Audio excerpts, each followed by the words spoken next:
We're rolling now. 3, 2, 1. 4. So it's a new week, as you can tell by Jonathan's outfit. And this is going to be fun. This is going to be a fun one. I'm excited for this. But I am too. If you're a super fan, you caught our Instagram TV in between where we were eating Chick-fil-A and we were talking about the Shags. Yes. We discovered a couple of things. One, that the Shags are not the only Shags. There was a band before them that was all male that did a horrible cover album. They did a version of Hey Joe where they did not play Hey Joe. They just kind of said the words to Hey Joe a little bit. And not even like all of them. They didn't even get them right. It was terrible. It was almost as bad as the more popular The Shags, yes. Which is hilarious because they're actually better musicians. But it's one of those it's sort of like the Uncanny Valley thing, or it's more appropriately like the So Bad It's Good. So the Shags, the Shags, they're so bad it's kind of good because you can enjoy it because it's so bad. Yeah. The other group is just passable enough musically to where they won't be remembered because they're bad. Yeah. But they're not bad enough. If that makes sense. They're in a stupid stupid valley in between. It was one of those things where it's like the other band, the Shags, and then like Jimi Hendrix. Yeah. You know what I mean? It's like they were so bad the other band stole their name and no one even cared. Yeah, no one cared. They're like, yeah. I like to think there's like a Lars Ulrich in the band. We should sue, and all the other members is like, just let it go. Just let it go. We don't want to talk about that. The other thing we learned is that Philosophy of the World isn't the worst song in the world. Because here's my theory. The reason why that's quoted is because it's the one people will listen to because it's the first song on the album. And then they don't continue listening. It's also the title track. But My Pal Foot Foot is real bad. It is. And that was their other single. Yes. And it's worse. Yes. It's way worse. So if you can't get through the Philosophy of the World, just listen to our Instagram TV where we listen to a bunch of Shags. Yeah, cuts. just skip to My Pal Foot Foot. Oh, we didn't listen to that. We were listening to it outside of Chick-fil-A. No, we listened to it in here. That was when Did we? Oh yeah, you read the lyrics. That's right. Okay. Yeah, I recited those. My pal Foot Foot, where he go? I look for him high. I look for him low. I look for him east. I look for him west. I look for him somewhere. The best. I mean, Roger Waters, you got nothing on them. The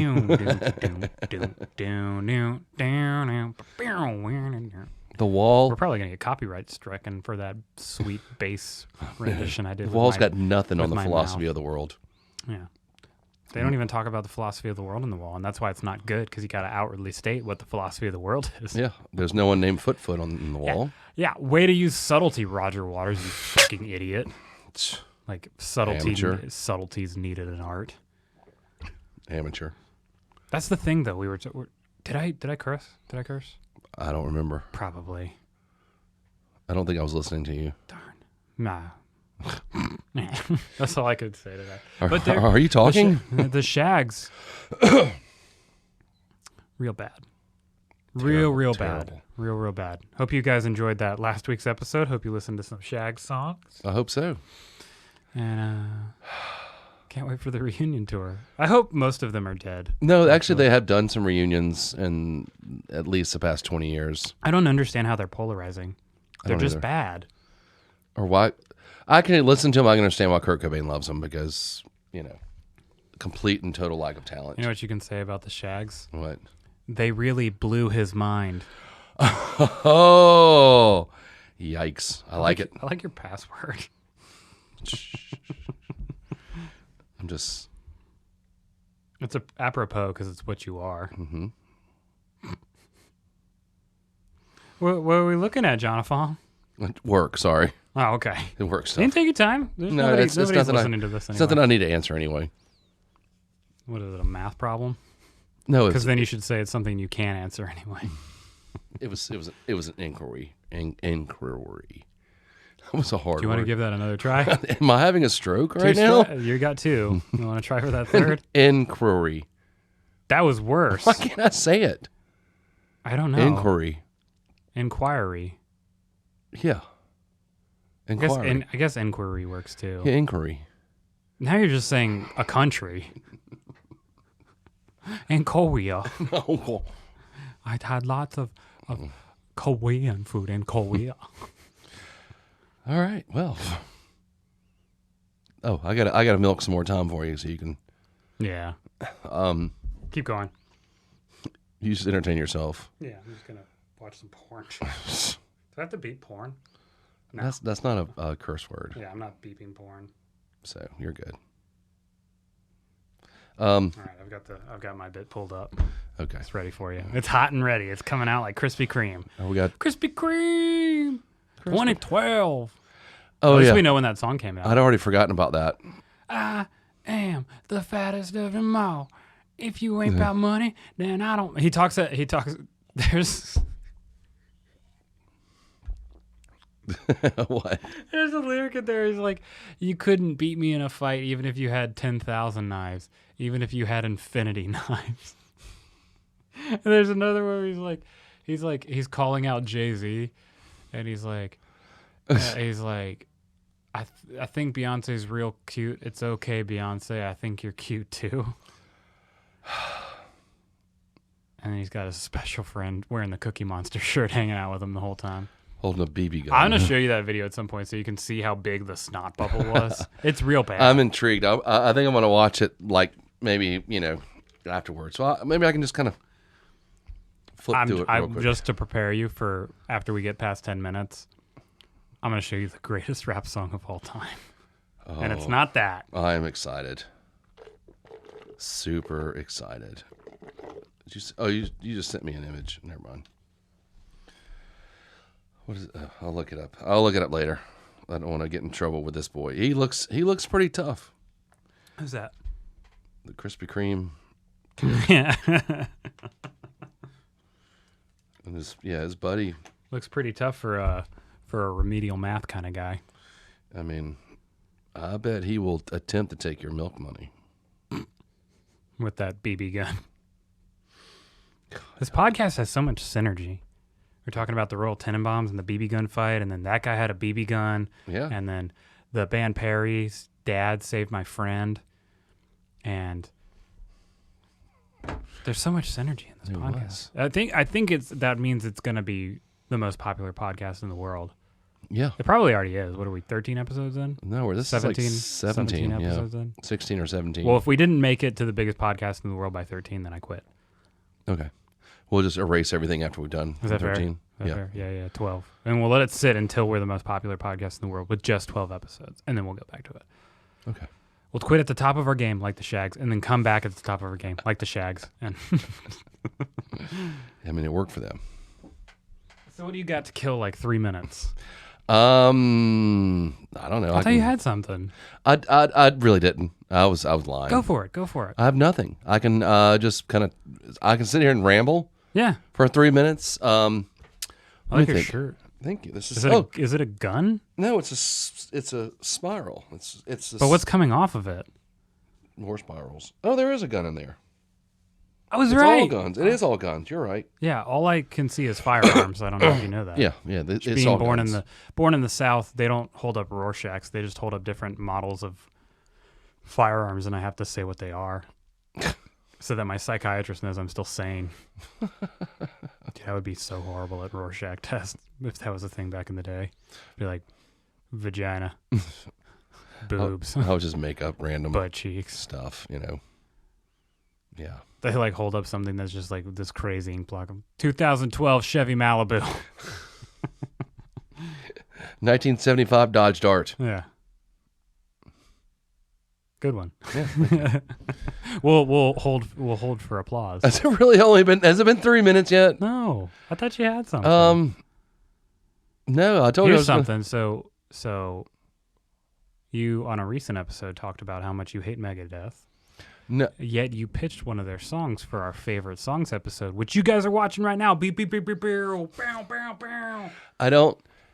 But I also had said I don't like Dave Mustaine anymore, and I will not be supporting Megadeth anymore. But I can't deny what they've created that is awesome. You can't deny the feelings you have for him. I can't. Want to get your mustaches caught together. So you have to kiss. Dave Mustache. Dave Mudstains. Dave Mustard Stain. It's pretty good. Yeah. You're kind of supporting him by introducing people to his music. Well, this is an album I think people should listen to. But Sorry. it means he gets more money. I know, but Was this off of this is well, it was the title track. Rust in Peace? Yeah. But why is Polaris different? Because that's the second. It's actually It's like another part two. another song, and he like on that album, there's 2 songs on that album where it's actually 2 separate songs, and he conjoined them. Ah, like twins. Just like twins. One of them is Arnold Schwarzenegger, and one of them's Danny DeVito. What? That was a movie reference. It's a deep cut movie reference. That What are was. you talking about? There was a movie that came out in the 90s called Twins, and it's about 2 twin brothers. One of them's Arnold Schwarzenegger, and the other one's Danny DeVito. I think I get the premise. It's the one where Danny DeVito and somebody. It's based off of a Alfred Hitchcock film, but it's Danny DeVito. Throw Mama from the Train. Yeah. Billy Who's Crystal. Billy Crystal. Mm. That's right. Yeah, it was based he on like what- he kills Billy Crystal's mom, No, he wants Billy Crystal to kill his mom. but he's like, and I'll kill your mom. No, his Billy Crystal's ex-wife. That's right. Have you even seen the movie? No, It was like based I on. said, I would go into drug dealer's house and they would have it on. It was based on Strangers on a Train or whatever that one. Dial in for murder. No, Strangers on a Train. What was the one that I watched in school? It was really good. The girl accidentally kills a guy that tries to sexually assault her, and then she's seeing like murder everywhere. Dial in for murder. Is that what that one is? No, I don't know. Fuck.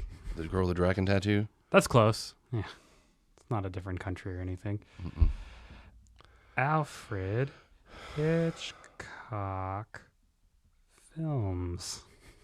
This is important stuff, man. We gotta keep our audience informed. Mm-hmm. Not Vertigo. No. Not Rear Window. No. Not The Birds. Definitely not The Birds. Well, maybe it was The Birds. Speaking of the birds, have you seen Birdemic? So good. Have Good. you seen the sequel? Yes. Okay. Even better. So good.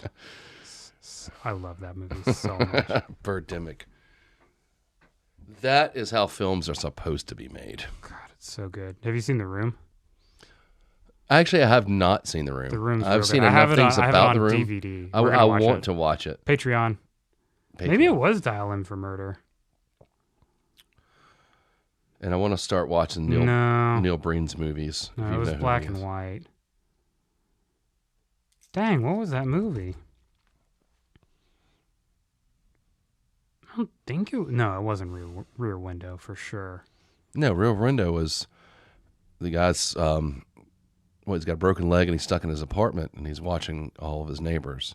Oh, and he sees a murder. Because they did a remake of it with Shia LaBeouf. I think it was called Suspiria. Or No, something. it's Suburbia. Suburbia. Yeah. He's on house arrest for beating his teacher to death or something. He was on house arrest because he got really drunk in Savannah and got arrested. I've watched that arrest video. It's I have so too. funny. It's hilarious. It's so good. What was that friggin' movie called? Silence. Hard Ticket to Hawaii. Yeah. Oh, another great film. Over there yet? Find a flight that's the right price. Airline, stops, cabin class. You ready for this? Search Sure. the app now.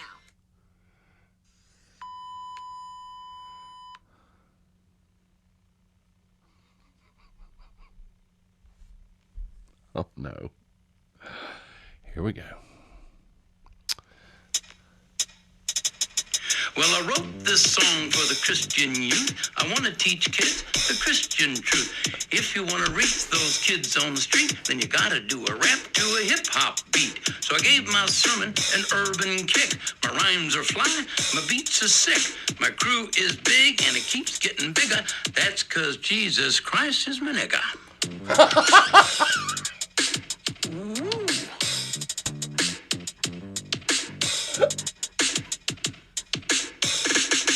He's a life changer, miracle arranger, born to the virgin mom in a manger. Water to wine, he's a drink exchanger, and he died for your sins.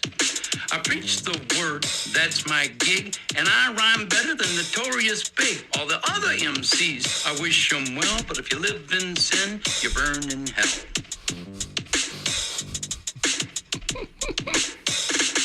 Now I'ma pass the mic to my lovely wife. She's a fly MC and the light of my life. So to bust a rhyme without further ado, take it away, Mary Sue. Jesus Christ is my nigga. He's the son of the original G. And he was sent to Earth to elucidate the way that we should be. What? Like if another MC says you're a freak, you're a lame butt rapper and your rhymes are weak. I don't get mad and I don't critique. I forgive him and turn the other cheek. I don't blaspheme and I don't brag. I don't cuss and my pants don't sag. I do exude a little Christian swag and I'm proud to be an American. Jesus Christ is a nigga. Let his light shine through ya. Let his love pop a cap in your butt and say hallelujah. Jesus Christ is a nigga. He's a homie MC, JC, you see. He's an honest, caring, peace-loving nigga like me. If you do drugs and you think you're cool, you need to come to Sunday school. Put those drugs in a garbage can. Stand up tall, you're a Christian man. Word up. I'm freestyling. Hit me.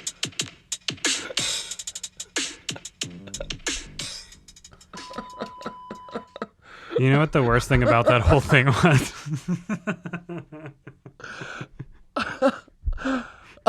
I'm so glad you haven't seen that and I got a good reaction out of you. Proceed. You know what the worst part about that video is? What? At the end, he says, I'm freestyling, but he's not freestyling, and he doesn't freestyle. Sort of like an A, B, C, D, E, F, G. She never completes the alphabet. Because I don't think she learned the second half. Yeah. He didn't bother looking up what freestyling was. Mm-hmm. Because that's essentially rapping, improvised rapping. You're just rapping off the top of your head.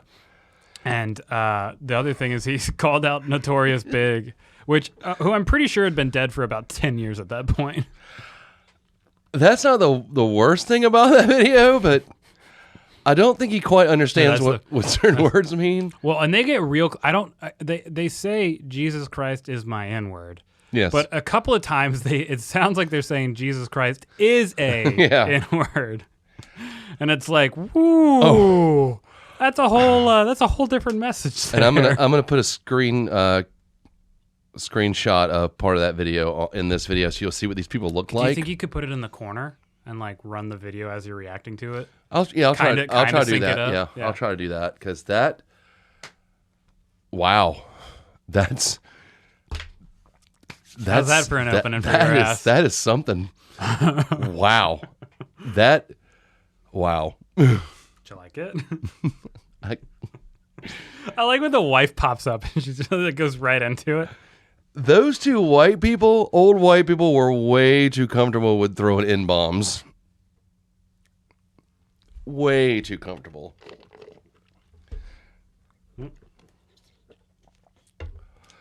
Taking your drugs? It's Lamictal for my neuropathy. Jesus Christ is my N-word. Same. Now, here's a would you rather. Oh, God. Would you rather a life where you have no music that you can listen to that isn't that Shags album? It's people hear the music. It's kind of like in the They Live, where the guy puts on the glasses and he sees the truth or whatever. Mm-hmm. That might not be They Live. Yeah, it is They Live. Okay. Mm-hmm. So other people hear the music normal. They hear, Live and Let Die. They hear the Goodbye Yellow Brick Road. Mm-hmm. But all you hear is a Shags song. Okay. Or anytime you're listening to music and a black person comes into earshot, that chorus drops. I think I'd rather live in a Shags world. Yeah. That's quite the dilemma. But other than that, you get to listen to, you just got to move to West Virginia. And then you can listen to whatever music you want. That's right. As long as it's bluegrass, or those people will kill you. Yeah. That was something. How was that for a cold opening? That was exactly that. And I understand. I was like, Not really a cold opening because we had a ramble. I could not go in and beep out that. I was like, it has to. and I was wondering when you popped it up and it was like some church, and I was like, what is he playing that has to be bleeped out? And now I know. That was. I'm glad. I'm glad I didn't know anything about that. You can now bisect your life into two parts. The Jonathan who lived in a world before that song and the Jonathan who lives in the world after that song. You know, I have to share that song with other people now. That's fine. That's why I did this. What is that? Rapping for Jesus? Yeah. Please tell me You can honestly just type in Jesus Christ is my N-word and it'll work. I don't want to know what kind of list I'm going to be on if I type that in. Well, that's what I typed in. So. I couldn't remember the title. I was like, this will probably work. And it did. Who was that made for? The Christian youth. Did you not listen to a word they said? I know you listened to one word they said. Once I heard that, I couldn't listen to anything else. Wow. And I saw a suggested video that was like, Rappin' for Jesus, is it a hoax? Like, was it made intentionally? And I don't care. Because I just want to believe that it wasn't. And if it was, I don't care. There's no way that old man did that, risked his neck as a joke. I mean, maybe he's a pretty funny comedian. What about the old guy with the smoke machine in the background? The producer? Oh, he was a producer? Can you please learn the industry standard terminology? We're a music podcast. We got to know something about music. Okay, so he was You got to know something about music. Wow, that was a thing. I'm going to do an Aaron Lewis cover of that song. I'm sure Aaron Lewis, if you don't shut up, I'll leave. I'm going to play Rapping for Jesus. Boo. I'm sure there's at least one word in that song he uses anyway. Yeah, right. Yeah. Frequently. It's like the Papa John's guy who said that he's working on getting that word removed from his cat. Did you not hear this? So the Papa John's guy got canceled because there was a recording of him saying the N-word. Mm-hmm. He came out like 14 months later or something saying that he's trying to remove that word from his vocabulary. Well, he doesn't need to go to that church because... Yeah, God, stay as far away from it as possible. That's probably where he learned it from. I thought it was okay. My preacher says it all the time. He said Jesus is his. Jesus died for your sins, and he's a... At least they're embracing the concept of Black Jesus. Yeah, but that's a little... Didn't we talk about that last time? Yeah. That Jesus looked like a Arabian Jew? Mm-hmm.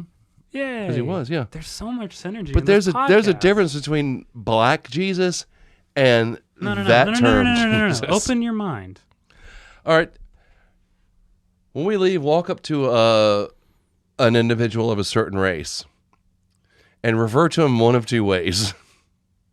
Black, or the way they refer to Jesus. Indian person, got it. Indian person. Yeah. I'm going to call an Indian person black. I cracked the code. Because you said of a certain race. A black person. Go find a black person. Okay. And either call them black or call them that.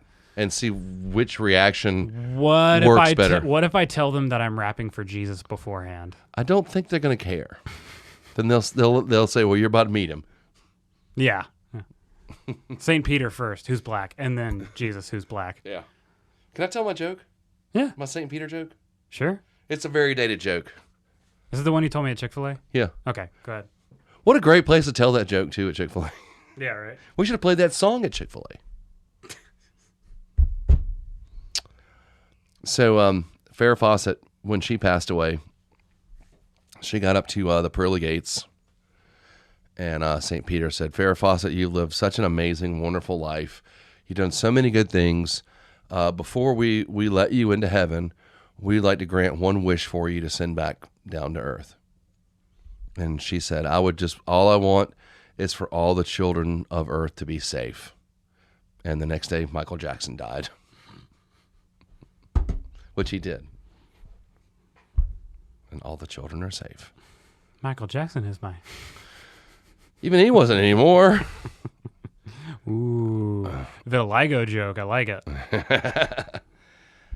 He was too busy with, I think he dated Manuel Lewis Webster. I think he dated Webster and he dated Macaulay Culkin. I'm joking. I was like, wait, what? Actually, Michael Jackson had a shrine to Macaulay Culkin in his house. Yeah, he did.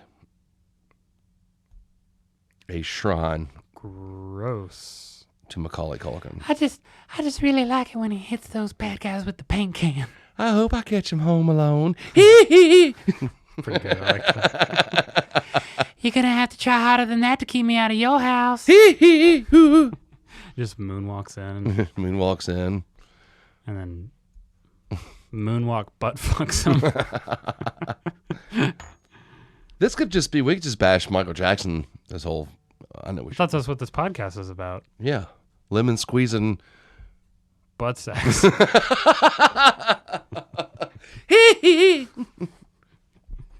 Oh, he is a smooth criminal, isn't he? Oh, I do like rump roast. I got nothing. Apparently, like a lot of drugs. Hey, Michael Jackson, what are your pronouns? Hee hee.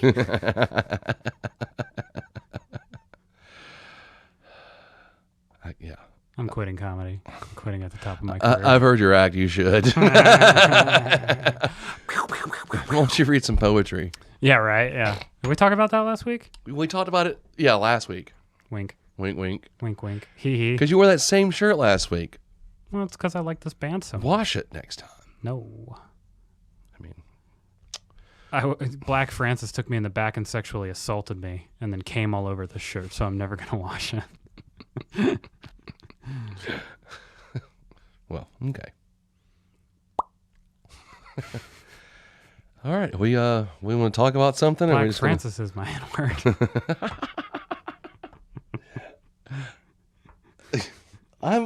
I'm floored. He's the son of the original Nimrod. I thought we had listened to enough things that were going to make me scratch my head today. Oh, there's so much more. Oh, I'm sure there There's is. so much more.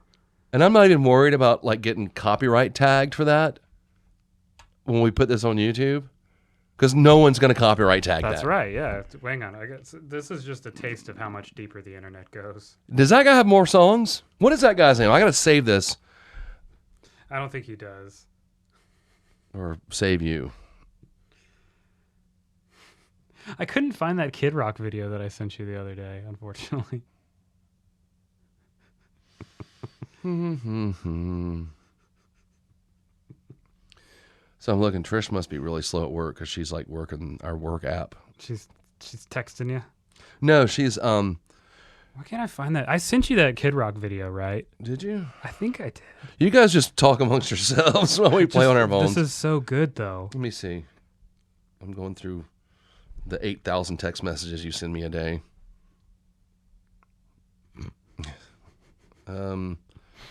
Hee hee.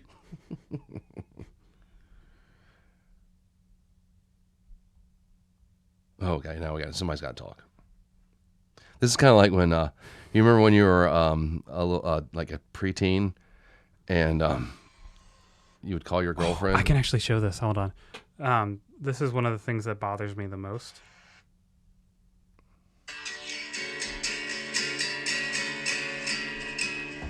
Can't play too much of it. He didn't resolve the chord. It gives me such a headache. Oh. Also, I think I can play his count-in. This is another thing that really bothers me, is when somebody can't. Yeah, you can play the count-in.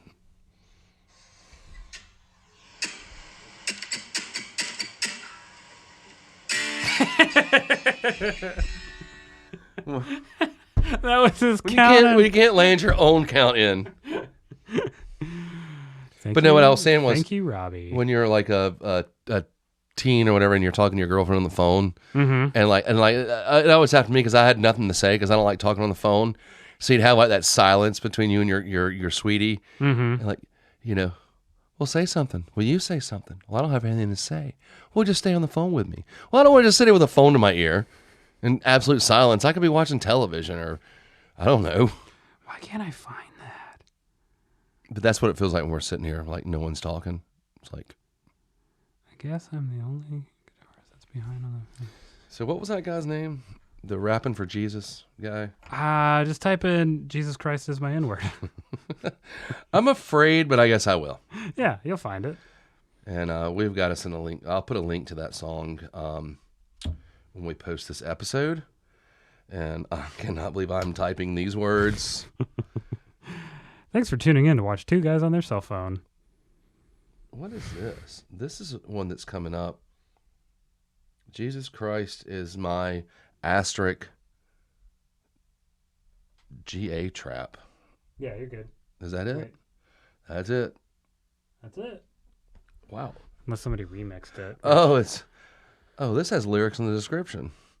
Who's that? Did I send it to you on this account? No.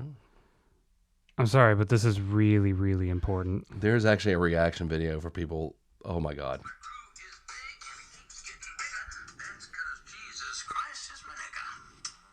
Oh, the reaction videos. All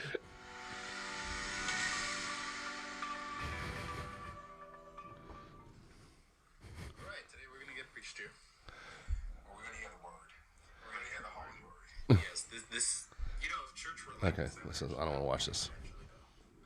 Yeah, reaction videos are stupid. They're kind of lame. Watch our podcast where we react to stuff. I know. Why can I not find that Kid Rock video? There are so many remixes. I of sent that. you that video, right? I can't find it. Did you send it to me on? Did you text it to me? Did I just show it to you? I thought it was on Instagram. Oh, maybe. Well, I'm looking at my text messages. I didn't text you yet. This is literally going to be the most boring episode now. No, We're all having to like. Just hang in there, guys. It's really worth it. And then it's not going to be worth it. I'm looking for it now. The Kid Rock video. My name is Kid. I like that Brian Posehn joke where he's like, those are the only two words Kid Rock's allowed to say anymore. So that song's going to be like, my name is retarded faggot. Good Lord. I thought I sent it to you. God, you message me a lot. I don't really. Just when I need attention. Yeah, it's not on here. You didn't send it to me. How did you see? I don't think I saw it then. Maybe I did see Really? it. I did see it. Where did I see it? I'm looking for it right I now. thought I sent it to you. I don't think I sent it to you on Facebook. Well, you don't use the book face. No, not really. I'm looking through the insties. Oops. Keep hitting the wrong thing. La la la la. I love the John Lennon one, though, that you sent me. That's pretty good. And it's true. Yeah. Yeah. No, I don't have it. Sorry. What could have happened? Because normally it says like post unavailable because it's been deleted. What could have happened? Oh, man. This is an hour? And this one's funny. Well, I wrote this song for the Christian. Wait, check this out. Yeah.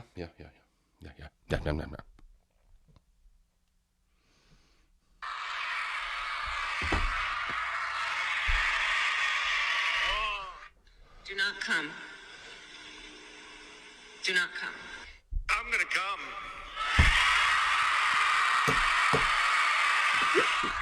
come. That's a pretty good one.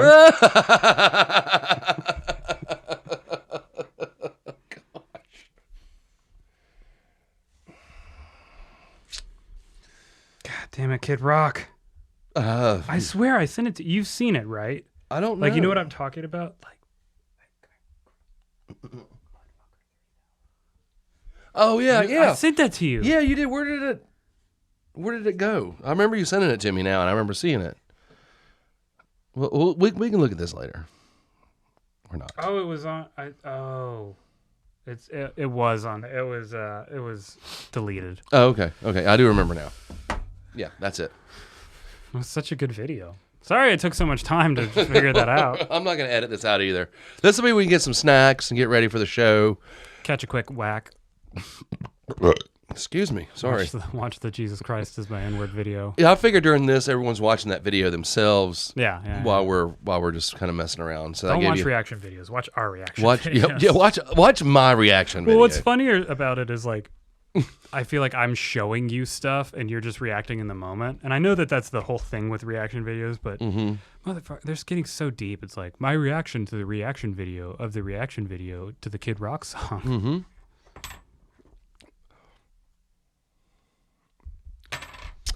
You okay? You just kind of went away for a little bit. I was just looking at it.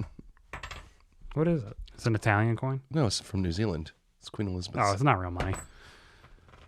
Those people are broke. It's not American. All right.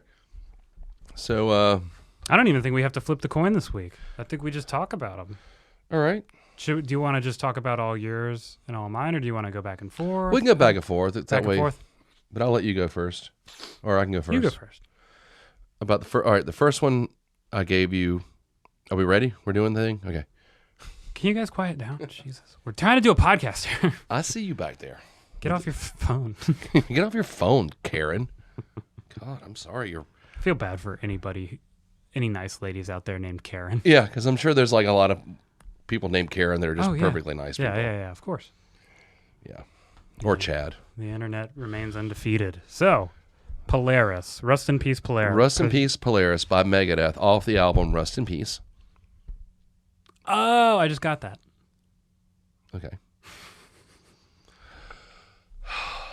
Is it Laughs of Polaris, The End Doesn't Scare Us, or Lies of Polaris, The End Doesn't Scare Us? Launch the Polaris. Oh. The end doesn't scare us. When will this cease? The warheads will all rust in peace. Won't they technically have gone off, though? I'll have to ask Dave. Yeah, I think so. It came from...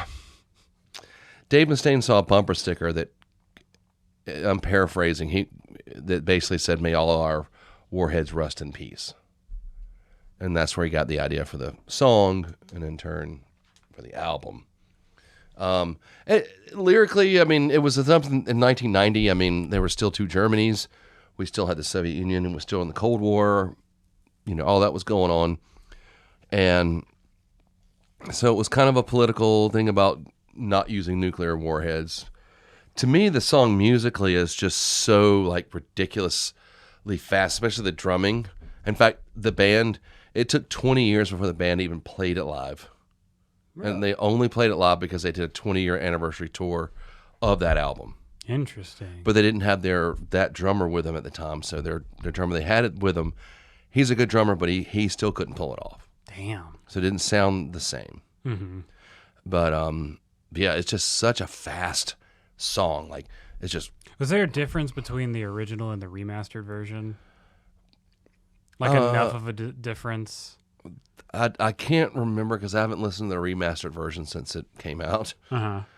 I don't think for that song there was much difference. Okay. So... I was just wondering if they had like a different drummer come in and it wasn't as good or something like that. You didn't like the drumming? No, I was just wondering. You just had that whole premise, so I was wondering if it was... Oh, no. It was that's the original drum I didn't parts. know if it was like completely different or... No. I still liked it. But continue to talk about it. What's this song mean to you? I just like the speed and it's just such a fast song. I mean, that's a great album to me still. I love Rust in Peace. It's one of my favorite albums. And just to end, and that's the ending song on the album. That's how they ended this furious fast record. It's with this furious and fast song. And Rust in Peace is one song, and then the Polaris part was added on. And the first song on that album is called Holy Wars ... The Punishment 2. Mm-hmm. Well, those are two different songs that Dave combined into one song. Holy Wars is obviously about, it's actually was written about the Holy War between Ireland and Northern Ireland. It just coincidentally was released right before the first Gulf War started. Ah. And then The Punishment Due was about the Punisher, the comic book character. Rust in Peace is about. Dave Mustaine doesn't strike me as a comic book kind of guy. Yeah, he was. Interesting. Mm-hmm. Rust in He Peace. just doesn't look like he enjoys anything. He doesn't Heroin. even really look like he enjoys playing music most of the time. He doesn't look like it anymore. He used to. There was a different Dave back then. Mm-hmm. He was a different guy. But yeah, and then with Rust in Peace, and Polaris is the name of the nuclear missile. It's the Polaris. That's where that name comes from. Oh, It's not that thing that cleans your pool. Which is See, I thought it was the camera. Oh yeah, well, yeah. Launch the Polaris camera. I thought it was Polaroid. Let's take some pictures. When will this cease? Let's take some selfies. Kodaks can all rust in peace. That's pretty good. I like that. Yeah, Dave, sue me. That's Lars's job. Yeah. But it's just like, it's got like, just there's so much musically to me going on in that song. And it's just, even, 31 years later, to me, it's still just a, foot stomping, just like drive fast in your car, just fist pounding, yeah. Fist pounding, finger banging. It's just one of those songs. I mean, what did you think of it? I want to know your opinion. Well, You probably didn't like it. I like it because you like it. No. What was it like? What was it like? Go in a little bit more with it, and then I'll talk. Like, Because I'm gonna go in deep on my stuff. Okay. Well, I can go in deep on the other ones too, so I'll go in deep with this. It's just like, and like I got it in my head. I'm trying to like vocalize like certain parts of the song that I like. Yeah. Like, where were you when you first heard it? And that album came out when I was in 9th grade. And I remember because the first video premiered on Headbangers Ball or Holy Wars, and Megadeth had just I completely forgot some good stuff. They had just formed the lineup that they recorded this album with. They had been going through guitarists, drummers. Well, when they recorded this album, they had gotten together what is now considered their classic lineup. It was Dave Mustaine and David Ellison, bass player, and they would all been together from the beginning. They brought in this amazing drummer named Nick Menza, who is just he's still playing. Unfortunately, Nick Menza passed away in 2016. Who was he with before he died? He was with a jazz fusion band called Ohm. Okay, yeah. Oddly enough, with Megadeth's first guitar player, Chris Poland.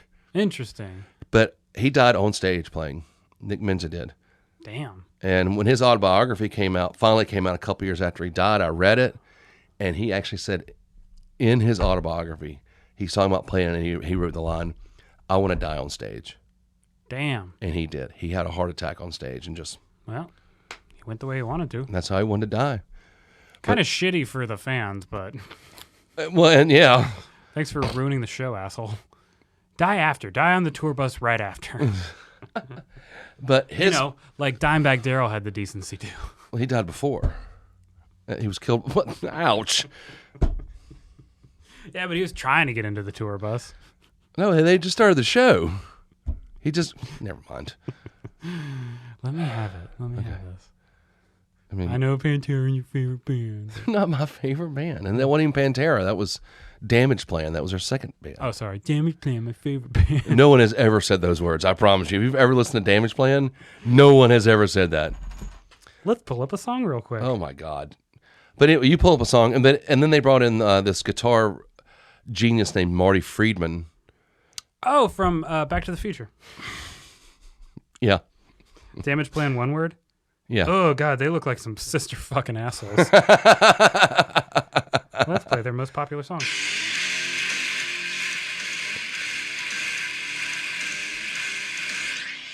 Well, the guitar work's still good. It's the singing. It's not very good. Let's get to some singing.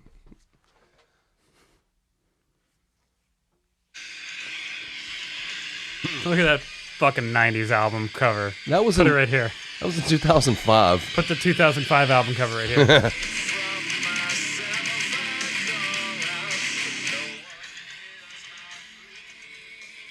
I mean, it's no System of a Down, but it's okay. Wake up! System of a Downs. Syndrome of a Down. I think that's been used before. It has. Okay, so I knew this idiot. I'm not gonna mention his name where I know him from, but I do a podcast with him. But anyway, this guy's really stupid. No, not you. And You have another podcast? yeah, it's actually got good stuff.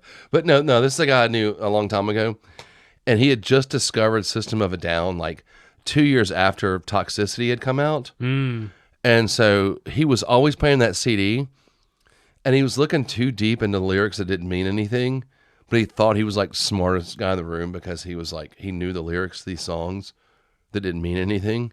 So he was always like, it's not just that one song with the, Chop Suey. Is that the name of that song? But he was also, there's all the other songs. He was just like reciting. Toxicity. No, that's another song though. Oh. There's Toxicity, Chop Suey.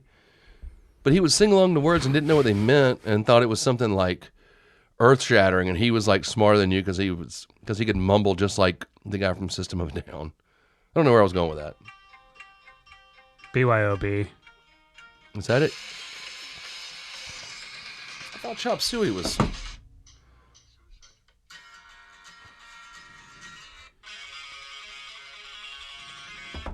I don't like System of a Down. Anyway, back to Megadeth. So they brought in Marty Friedman, who was an amazing guitar player, and they created this masterpiece of an album called Rust in Peace. And when Dave Mustaine went back in 2004, Is that the one with Symphony of Destruction on it? No, that was 2 years later. This is the one with Inner Sandman. Right. It's just a tight record. When Dave went back in 2004 and remixed and remastered all the albums, it ruined this one because he had lost some of the original vocal tracks and either used, on some of the songs, used demo tracks or re-recorded the vocals. And 2004 Dave Mustaine doesn't sound like 1990 Dave Mustaine. Right. And so it just kind of ruined it. Fortunately, I have the original copy, so that's what I've got. I think these were the original. The singing on this was original because it's way better than. Yeah, it was only a couple songs where he lost the vocal tracks, and that's not one of them. Yeah, so that was like his singing back then was really good. Yeah, it was. I really mean, good. it's really different. Like it's a very unique sounding voice, but he can actually kind of sing, especially over his own stuff. So, but that's a great record. It's a cover to cover record. Who's doing the speaking on it? Like the more speaking, less singing. Is it like the bass player or something? Well, that's him. Oh, he's doing both parts. Okay. He just sounds way different. He uses a vocal thing. Okay. A machine. a auto-tune whammy bar. Yeah. But yeah. Pedal. Yeah, that's him doing like the demonic voice. But yeah. But that's just such a fast, frenzied song that I really like it. It's way different than a lot of heavy metal that I've heard before. Like a lot of syncopation. It's about the notes you don't play. It is. It's really good. I liked it a lot. Oh, okay, cool. Yeah, I don't think I've listened to the original Rust in Peace or whatever the first song is. Holy Wars. No. I mean the first part of this song. Oh, Rust in Peace. Yeah. What did you just say? Okay, the first part of Rust in Peace I didn't listen to. Sorry. You listened to the whole song. That was the first part. So what part's Polaris? That's at the end. You know I'm where so when it confused. fades in and he goes. Are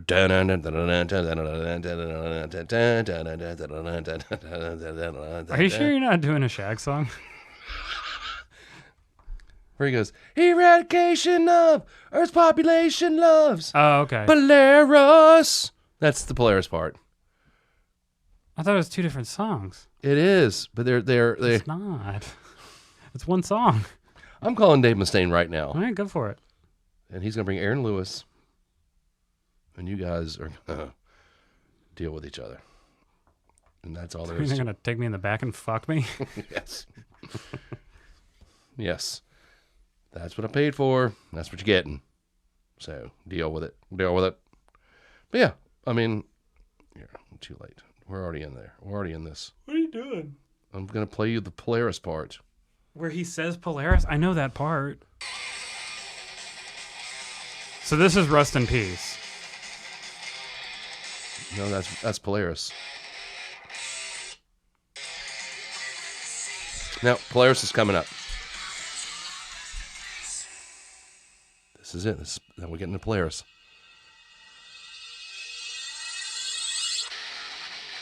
It's just an extension of it. You're trying to make it too technical. But he says Polaris before that. So? That's Rust in Peace.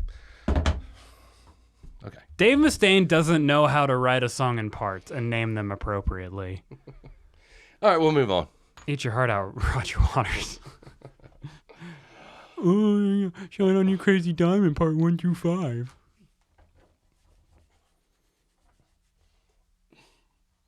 Scratch my head. Just don't look at me.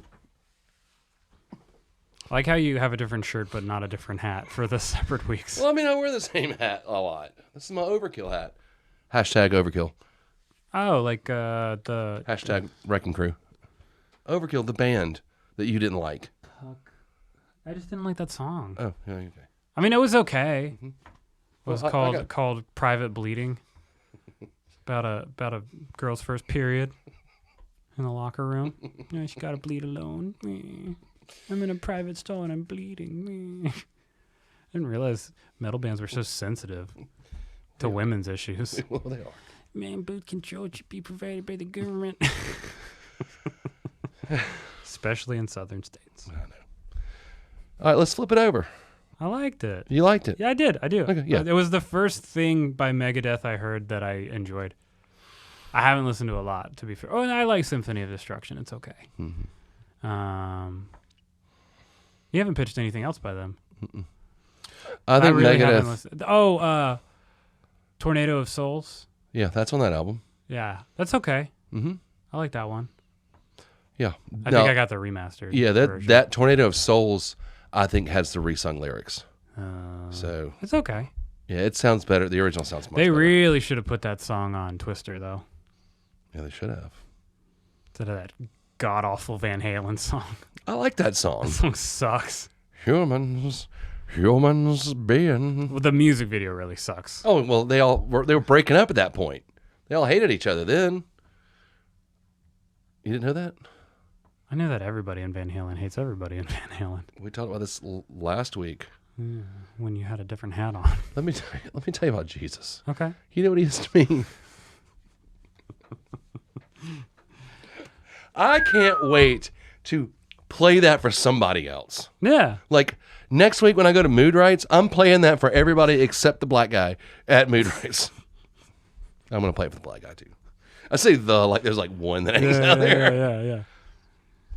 I want to go I home. think you know what really bugs me is how sensitive white people are these days, to the point where they're being concerned for people who don't care. Mm-hmm.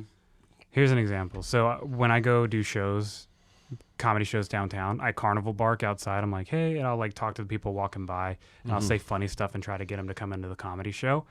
It works, sometimes, but most people, they're on their way to dinner and they don't want to hear me.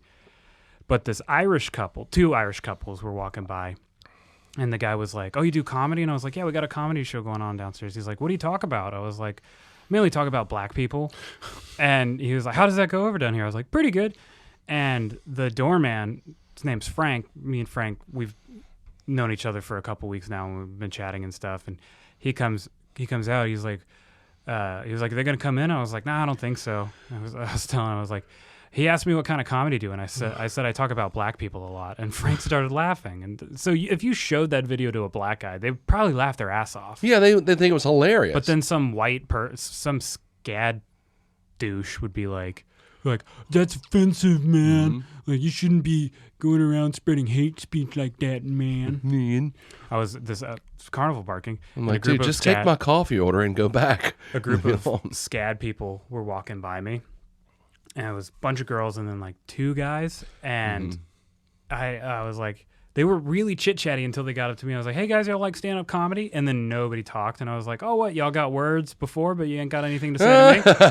And they just keep walking, and the guy kind of keeps looking back at me. I was like, y'all like comedy? And I was like, oh, no, y'all are scad kids. That shit's like holy water on your vampire blood or whatever.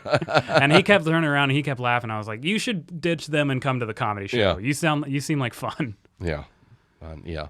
I love it when people are like chit chatty until I talk to them, and then they're just silent. I'm like, what? No words for me tonight? That's that generation. They're all just like. I mean, even old people do it. Really? The number one thing. The number one thing I get back is I'll be like, hey, you guys like stand up comedy? And they say not tonight, and I always shout at them. I'm like, what does that mean? You like it every night, but tonight I picked the one night you don't like it. Yeah. Do you hate art right now, but you'll like art when you're done with dinner? Just don't answer the question that way. Because I know what they're trying to say, which is we don't want to come tonight. But answer it a different way. Because you sound we got stupid. plans. Yeah. Sounds great, but we Sorry, got plans. gotta go get dinner. Yeah, sorry. Sorry, my wife's gotta go douche her cunt out before I fuck her. I can't. It smells like Russo's. It's a local joke for you. That is a local locals. Joke. For you locals. That's a joke for the one guy who listens to our podcast that lives by Russo's. Which I live close to Russo's. Okay, Do you ever smell it from? I meant to ask you that the other day. I live behind didn't think Russo's. so. Really, it's right around there. You'll smell it, but even at Mood Rights, I never smell it. I only smell it when I walk by. Right there. next to it, yeah. And I think they do a good job of. They do. Keeping it together, not throwing just straight up fish in the garbage can. I don't think they keep it long enough for any fish to be thrown out. I don't think they keep the fish that long. I mean, they move product. Yeah, well, they have great product. That's where we get all of our seafood supplies from. Is there? I kind of want to do it in the order that we pitched them in. You want to keep going with your stuff? Yeah, sure. Yeah. What was the second one I gave you? Toxicity by Syndrome of a Downs. Syndrome of a Down. I gave you Alice in Chains. Wood. Yeah. Yeah. That was second. And yeah, was the third. Allison. Anthrax only. That's right. Yep. Yeah. Mm-hmm. Wood question mark. Wood, and it's Would you fuck me? I'd fuck me. I'd fuck me hard. That's exactly what that song's about. Goodbye, horses. I'm not gonna. I gotta get the trinkets out of here so you quit fucking with them. Why'd you put them out here? You know I'm gonna mess with them For the audience. Oh. Sorry. I need some Hot Wheels cars. For Tim. And Carlos, he joined today. And Black Francis. Not the singer for the Pixies. The guy that hangs out at Mood Rights. Carlos, Spicy Wiener. He cuts our grass. And he plays a god-awful rendition of Black Magic Woman. Anything. With his dick. Got a Black Magic Woman. Alice in Chains. Wood question mark. Wood question mark. This is off their second album, Dirt. What's so funny about that? I just like the way you said it. It was so aggressive. It was like the opposite of the way that preacher said the N-word. Like, if he said the N-word the way you said dirt, he'd be hung up outside of a church. Yes. So you're like, it's off of their second album, Dirt! It's off their third album, Butt Fuck! Ass of Polaris. Anyway, sorry. Off their second album, Dirt. Said it so aggressive. Why do I show up here every week? Because I pay you. Pay you in pibbers. So this is off their second album, Dirt. This is I just realized this is also their album closer. Yep. The song, it was written by Jerry Cantrell, guitarist, co-lead singer. Surprise, surprise. Yeah. The song is actually about their friend Andrew Wood, W-O-O-D, when he died. That's annoying. What? That they just keep having people close to them die. I think Jerry's really tired of it. Yeah. Well, no, just call it Wood. W-O-O-D. But there's There's subtext. There's subtlety. I can't wait till we get to your stuff. You liked my stuff. I haven't said that yet. I know. So you don't know. I'm hedging my bets. You're hedging your bets, and you need to stop because you're gonna get let down, and you're gonna be here crying. And I'm gonna be like, "You need Jesus. Yeah. Is Jesus your N-word?" Yeah. Oh, you know what we got to do? Put it on a We shirt. got to call back Dennis and play that song for him. Ask him. Yeah, ask him about that song. Ask him if that's. Then ask him about seeing Zeppelin again. I want to see if he can get tickets. I want to ask him I about. don't think they're touring I kind of right want to now. ask him about Bewitcher. Hey, do you have a phone? Check out Bewitcher real quick. What do you think about this music? Oh my God! My friend worships the devil. He's like, yeah, Led Zeppelin is just the most evil music I've ever heard. Well then, strap in because we've got a whole podcast for you. They're so evil, but what a great show, man! I was tripping, and I was. Yeah, right. Yeah. I was on so much heroin at the time. Oh my God! Jimmy Page is a god. I mean, no, God is God, but Jimmy Page. he's like Jesus too. Yeah, and he's my N-word. He's my N-word. All right, their friend Wood died. Andrew Wood. He was the lead singer of the band Mother Love Bone. Oh yeah, you told me about them. Yeah. When he died, two of the members formed Pearl Jam.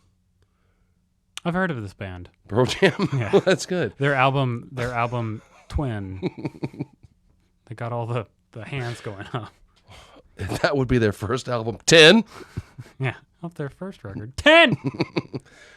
Off their second album, Last Kiss. Second album, 11. Is that their second album? No, it's called Versus. Oh, okay. You know why they named their album 10? Because they had 10 members. No. Because it took. My mom here to pick me up yet? It took. What's the lead singer's name? Eddie Vedder. Yeah, it took Eddie Vedder 10 takes to nail Alive. They used to be called Mookie Blaylock. What the fuck did you just call me? That's more offensive than Jesus Christ is my N-word. That's a guy's name. There's There's a basketball player named Mookie Blaylock. That's so racist. Don't fucking I didn't lie to name me. him. Talk to his parents. He's a basketball player named Mookie Blaylock, and they named their band Mookie Blaylock. Oh, like Leonard Skinner. But they were afraid for copyright and whatever, so they changed. They changed the name, but 10 was Mookie's number. Oh, interesting. Yeah. He played for the Sonics or something? No, I think he played. Actually, I don't know who he played for. I don't keep up with basketball even 30 years ago. Yeah, you can look it up. But there's like when they play their first shows, they open for Alice in Chains, and you'll look and you'll see the old marquees, and it says Mookie Blaylock and Alice in Chains. Huh. But anyway, I'll let you look that up. Former basketball Well, player. yeah, he's retired now. New Jersey Nets, Atlanta Hawks, Golden State Warriors. Okay.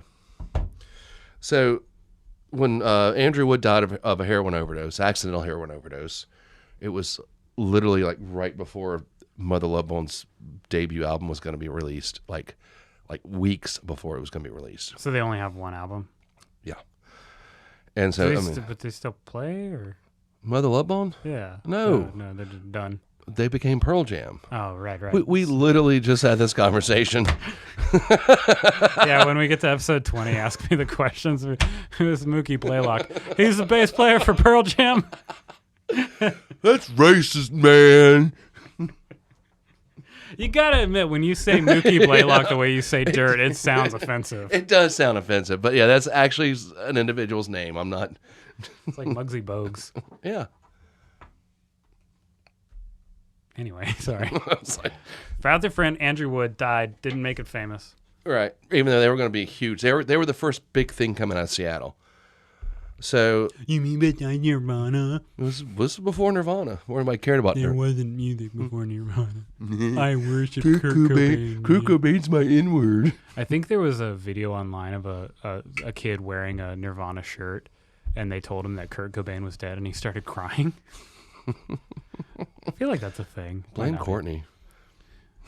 Courtney Lovebone. Courtney Blaylock. Yeah. Mookie Love. That sounds dirty. That sounds like some Blue Lagoon shit. Some Mookie love. Yeah. Yeah. Mookie Love Bone. But anyway, Mookie Love reverse cowgirl. Sorry. they were really good friends with Andrew Wood. And there was a lot of misrepresentation of like people blaming Andrew Wood for dying, which obviously it was his fault. I'm like shouting at his grave. You asshole. But so Jerry wrote it as kind of a tribute to his buddy and to kind of like, you know, like a message of like, you don't really know what he was going through. So you can't really, you know, the lyrics are great and there's not much to it lyrically. Yeah.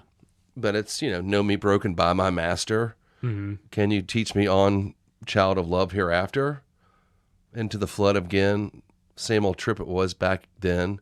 So I made a big mistake. Try to see it once my way.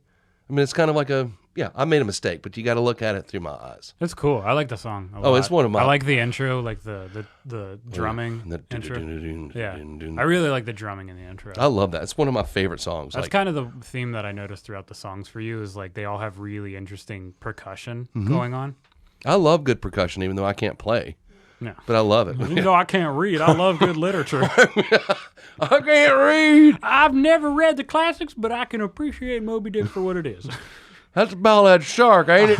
I like the way the book smells. There's a picture, ain't it? Oh, dude, I drawed the picture. I like Macedon's rendition of it. Yeah, I mean, like it you don't need to read Moby Dick. Just listen to just sniff the book. just listen to what was it, Leviathan? Was Yeah. that the, yeah, That's the and album, sniff yeah. the book if you'd like. Call me Blood and Thunder. Call me Ahab. I know the album. I got 2 in. Good for me. I Then there's know stuff. and then there's Crack the Sky. That's the 3rd song, and then it's the Mother Crack the Love. Sky was an album. I know. You know who Sky was? Yeah, You know it what was, spell- it was his sister. Yeah. She, Okay. She committed suicide when she was a teenager. yeah. Couldn't remember if she died or she killed herself. Yeah, she I committed mean, either suicide. way, she died. Either way, but- she's dead. They're cool, man. we saw them. Why didn't you pick Mastodon as your favorite band? What are you, fucking poser? Yeah, I'm a huge poser. When it comes to Mastodon, I've only listened to Leviathan and Crack the Sky, but I really like Crack the Sky. My favorite metal album, or one of them. I really like it. It's good. I like Mastodon. I like concept stuff. Well, that's fine. We're talking about me. I like Mastodon. Okay, and you just need to accept that Mastodon is my N-word. And for those of you getting tired of that joke, strap in because it's going to happen a lot more. I hate to tell you, I almost wish we could put that on a T-shirt, but we couldn't get it. We couldn't put it on a T-shirt. If we got a black graphic designer that was cool with it, That's and not then what we I'm got worried a about. Black producer, and then we got a black best friend. I'm worried And about they wearing it in all public. gave us the go-ahead. It takes three black people. We make Aaron Lewis's My N-Word shirts. I love it. It all comes together. It comes together.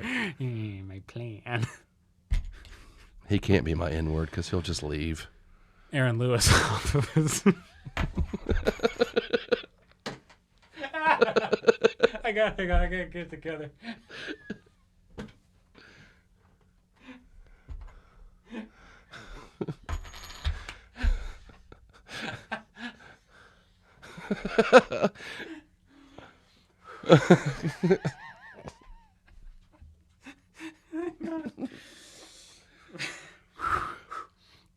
Woosah.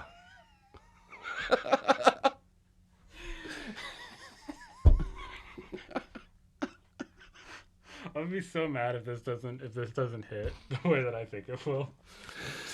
At this point, you build it up too much. I know. Aaron Lewis off of his second album, Fat.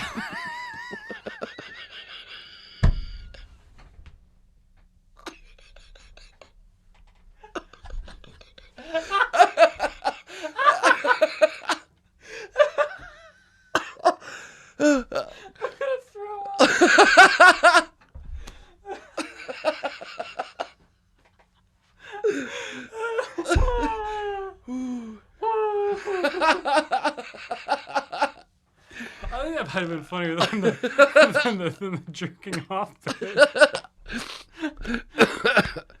Okay, I'm crying. My stomach hurts. Whew. Okay.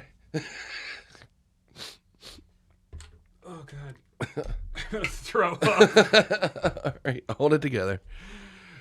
I can't do Chick-fil-A like that.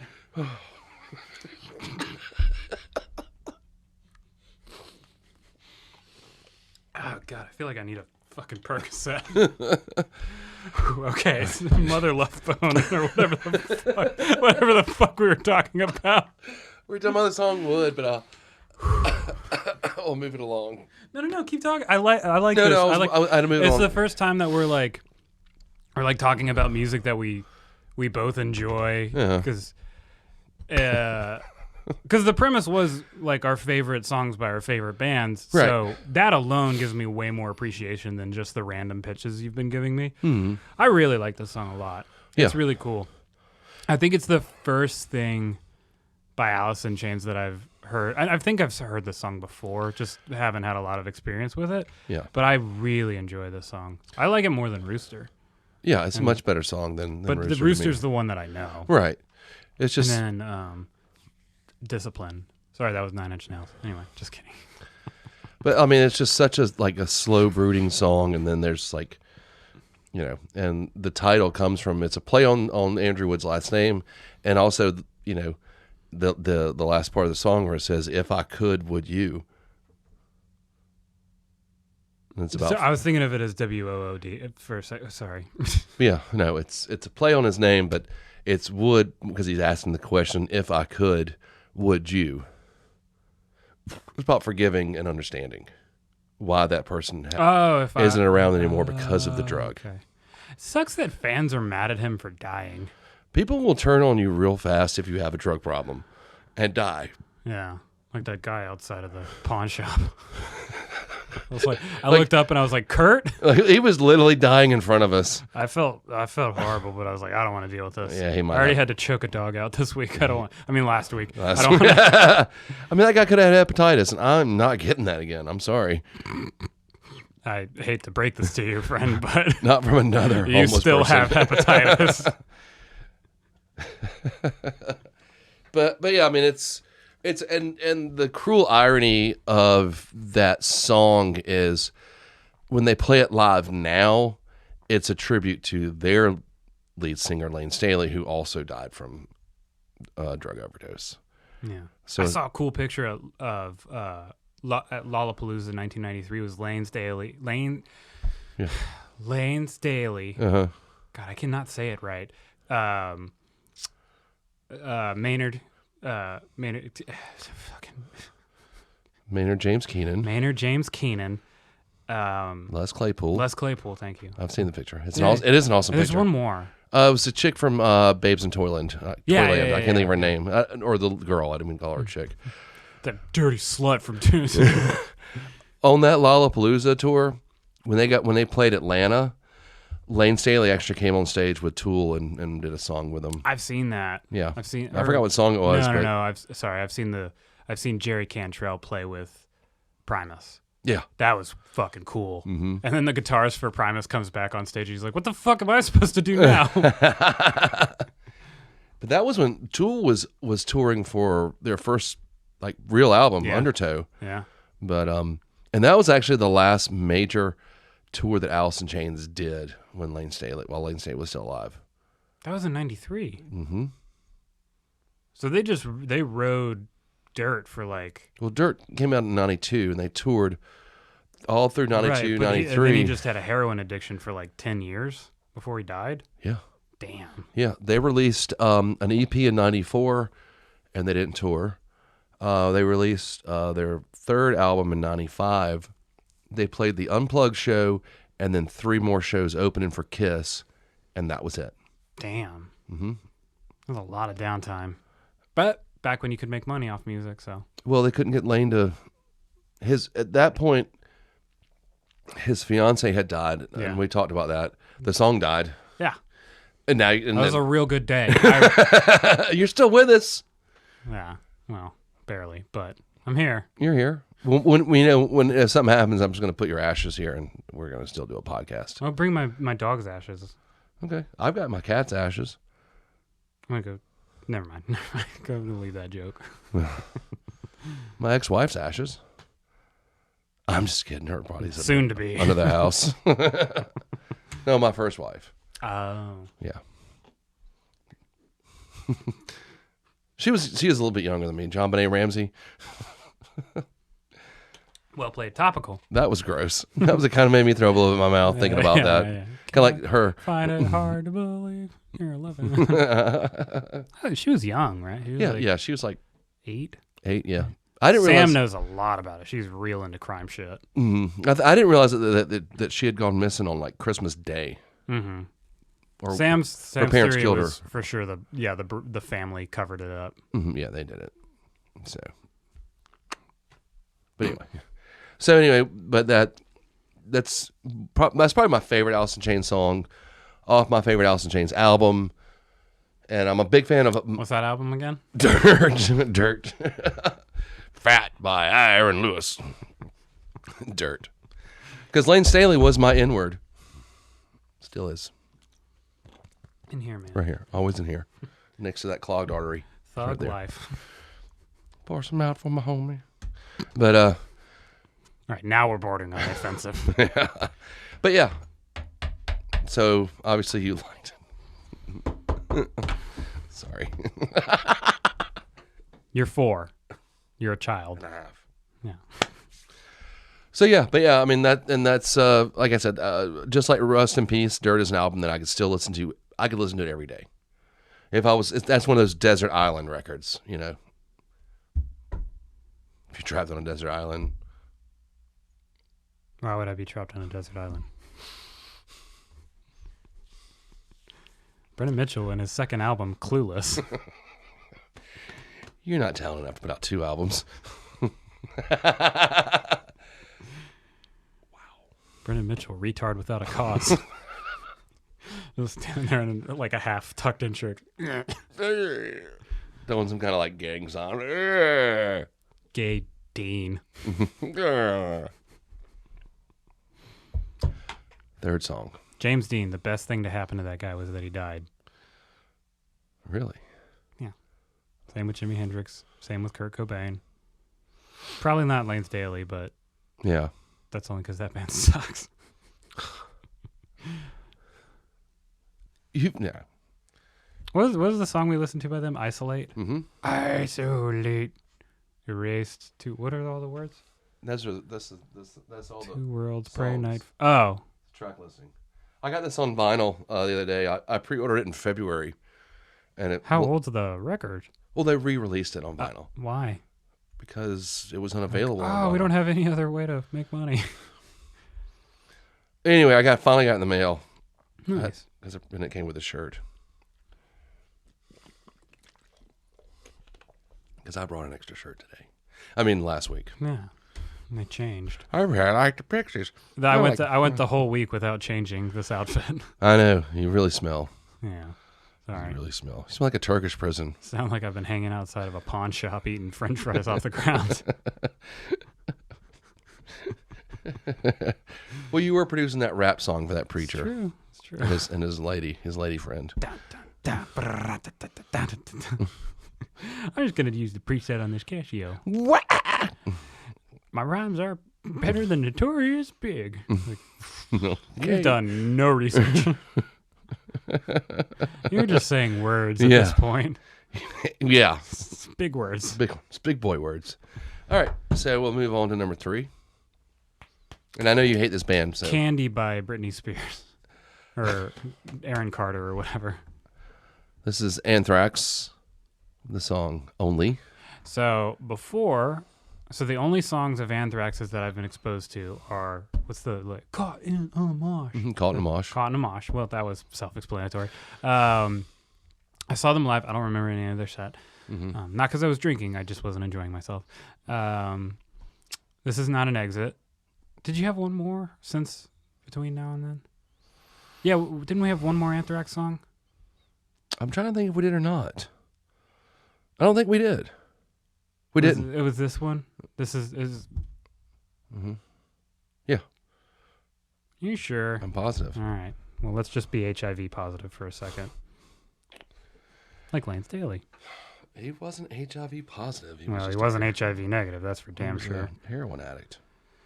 And clinically depressed. Sorry. Sorry for your loss. Let's go. No, this is not an exit.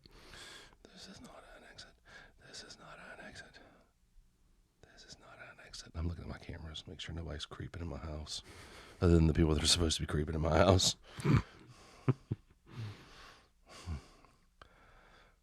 This is the last time I host furries Furry convention.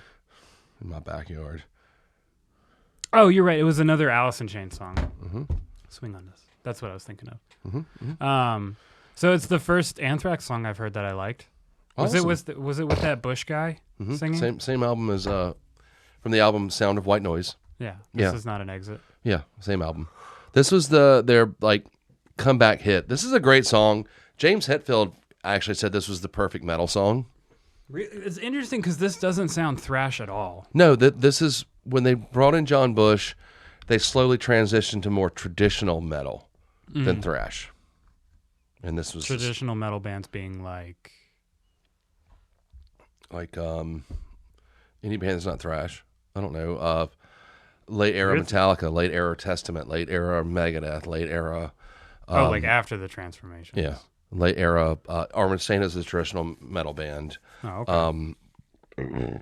Excuse So me. thrash came first. Well, no, but these bands were thrash first. So who's an example of classic traditional metal then? Iron Maiden, Judas Priest. Oh, okay. Traditional metal, just straightforward metal. I got you. Like that. Yeah, I went around the block to word So that. between Black Sabbath and the thrash bands. Mm-hmm. Gotcha. Yeah, traditional heavy metal. Yeah, Like Rainbow. yeah. But I like Like this. Heaven and Hell. I like this album. I like this Like song. Temple of the Dog.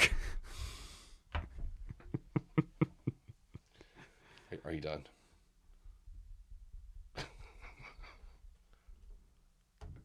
All right, go ahead. You Like got Jesus Christ is my N-word. one. You got one more. the in you. perfect metal band. James Hetfield once said it was the perfect metal band. Anyway, so this is the first single off of the revamped Anthrax with John Bush. It's a great song. It's just a good rockin' traditional heavy metal song. I just like it. I love Keep it. using that word. I don't think you know what rock means. It means what I'm going to put through your head if you don't shut up. But yeah, and I love John Bush's voice, and it's just a good, raw, John hard. Bush from Armored Saint? Yeah. I'm remembering stuff now. It's like the connection things in movies. The Yeah. brain stuff. The brain stuff. Getting brain stuff. You're getting brain. Yeah. But I mean, it's just an in your face rocking tune. And it never gets old. It has it also has a lot of like intro percussion. Yeah, I already said that. Yeah. No, I really liked the song a lot. It was weird because like you said, it's a transformation kind of thing, and it was interesting because I think of Anthrax, and I think most people do think of them as like a thrash band, a different thrash band because they're East Coast, but a thrash band nonetheless. And for me, it was like, oh, this is kind of more like kind of like after grunge sound. You know what I mean? Like what a lot of. Not like the alt bands, but like the rock bands that came after grunge sort of started sounding like using more distortion, using more effects like that. It was kind of cool. Yeah. I'm trying to remember what the song sounds like. I'll give you a snipper. Okay. Snipper. Well, I wrote this song for the Christian youth to teach them about the Christian truth. My crew is big and it keeps getting bigger. When he said bigger, I was like, there's no way he's going to rhyme that where I think he's going to rhyme He that. hard R's the shit out of that word. I was like, no, there's no way he's about to do what I think he's going. Your reaction to that was priceless. And he did. And I didn't think I was going to be able to top it, but that Aaron Lewis fat bit was pretty good. I mean, he went all the way. He went in, didn't hold back. He hard R'd the shit out. Get to the main. Yeah. Yeah. Okay. Yeah, I got it. And that guitar, Yeah. Yeah, it's really cool. Yeah, I love that. I love that song. I love that album. And then Metallica wrote "Sunshine of Your Love," the greatest metal album of all time. And it was all over with. Yeah. I heard Metallica actually ripped off Cream off of their second album. Cream. My pal Foot. Where is he gone? Where is he gone? Foot.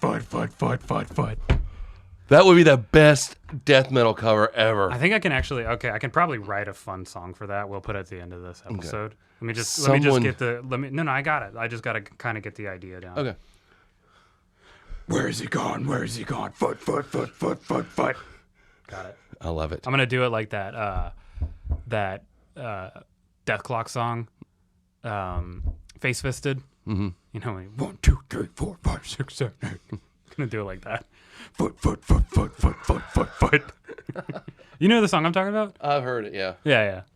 Something about being. I like Brandon fisted. Smalls. I think he's super talented. I like that he can write songs with other genre, like many metal genres and people in mind. Mm-hmm. Like he'll do a song that's kind of like Metallica-esque, but then he'll do like a Viking metal-esque song, and then he'll do like a grindcore kind of song. I think he's super talented in that way. He uses a great drummer and Death Clock, Gene Hoglan. Yeah. Who's got such a heavy metal pedigree anyway. Yeah, I mean, being in Pearl Jam and then in The Carpenters. Nice callback. The Carpenters, the original metal band. I brought this back from last week. You Are My Sunshine Until I Kill You. That's see what that is? It's a 2-part song that they string together to make one song.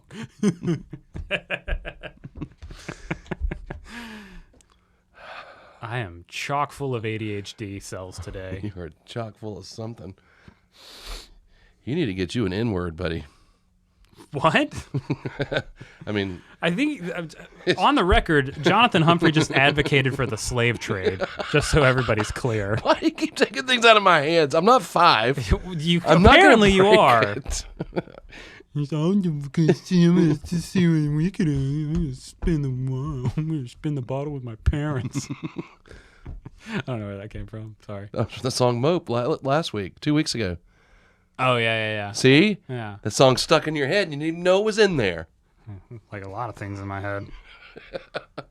Tumor. I'm a tumor. That was a... I know. I've also seen Family Guy. It's the majority of your content. Way to rip off a show that's ripping off another show. No, it's a circle of life. Not what that song was about. No. Who cares? Circle of life. So Elton John in his second album, Throat.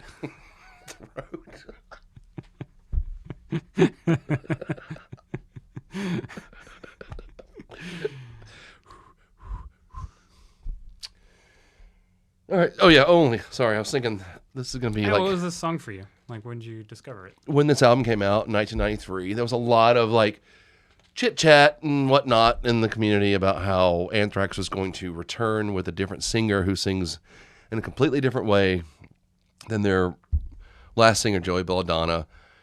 And it was just a lot of, and I was already familiar with Armored Saints. I knew what John Bush sounded like. And it was a time when a lot of metal bands were starting to, because of grunge's influence, they were starting to kind of down tune and use distortion and do a little bit, more of this and that to get to stay in the game, so to speak. And, Anthrax became, like I said, a little bit more of a traditional metal band. It's mine now. Would you interrupt me one more time? I'm sorry. But anyway. I do apologize. It's going to be a 6-hour podcast. I gotta tape my hands together for this show, so I can grab my water like this. Hit you with a stick. But anyway, so when the album came out, just let it drop.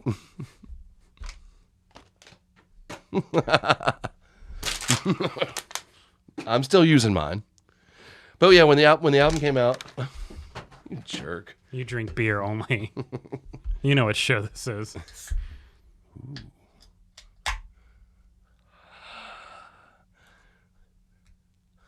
Ooh. I'm gonna get you a koozie that says I'd rather be drinking cum. This right here's my second beer. Sorry, cracked up. I couldn't do it. This is my second beer. Oh Jesus! But anyway, Just had a sip, officer. just a sip, Ossifer. But yeah, but We're both bad today. we are. We've been in this room for too long. Feels like I we've been mean, in for a week. But yeah, but where was I? Oh yeah. So I test drove the album. Actually, I liked it, and this became my favorite era of Anthrax. When they got rid of John Bush and brought their original singer Joey Belladonna back, I quit listening to him. was it because they just kind of returned to the same old thing? Well, what had happened was things are going great with John Bush. In like 2006 or 2008, I can't remember. People were doing like full album shows of old albums. So they wanted to do a tour of their Among the Living album, which came out in 1987. So they wanted to get that lineup together and tour. Never mind the people they already have in their band. They asked them to take a break so that they could tour with that lineup. Well, that kind of is like a slap in the face. Yeah. So they toured on that album, and then Joey Belladonna, the singer, he was back out, but John Bush didn't want to come back. He was like, "Hey, you didn't want me on this tour.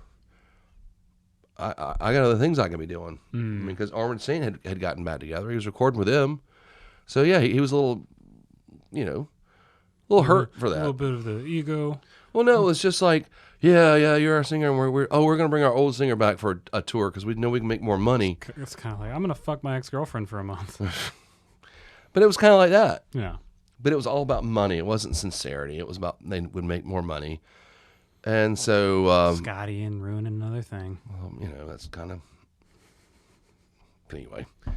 So He almost ruined facial hair for the rest of us. I'm gonna add him on this episode.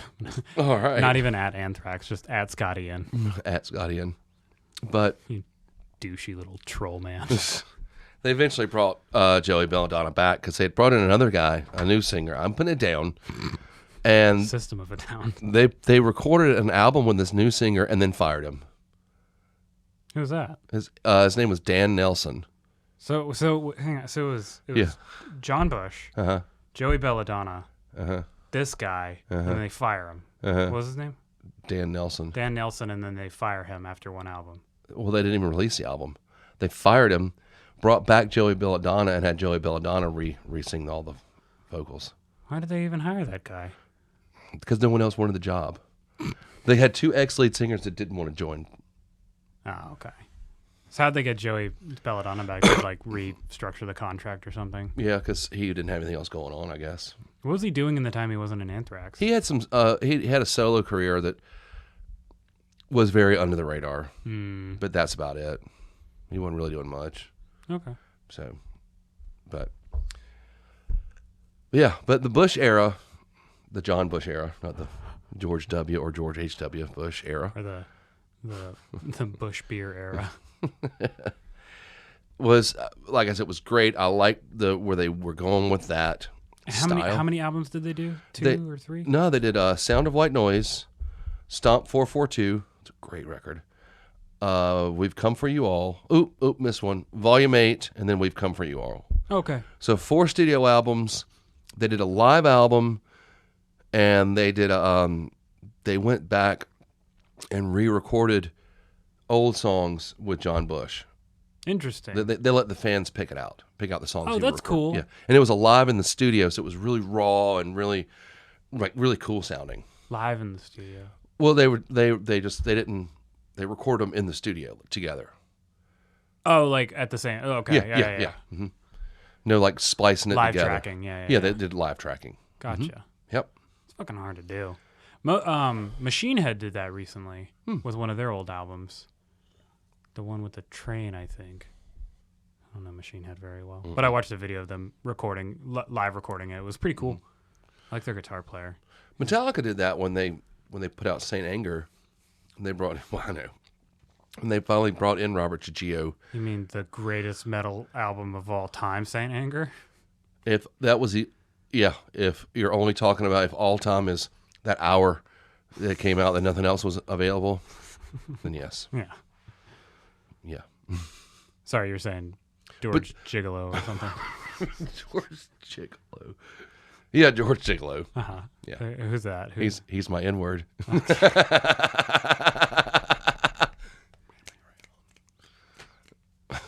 But yeah, Metallica did that with the Saint Anger record, and they recorded. They did a live in the studio rendition after they brought in after they hired Robert Trujillo, their bass player.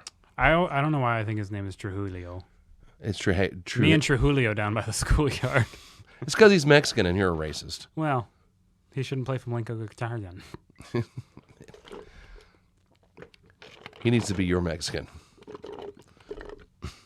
He's my wetback. Anyway.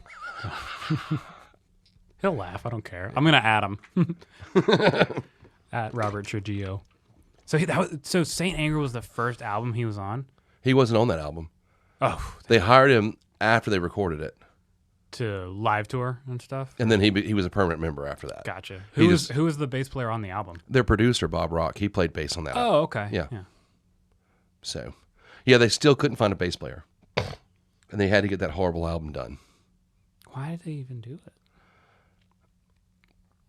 So that's what we're going to watch, is them making that album. Yeah, some kind of monster. Interesting. Mm-hmm.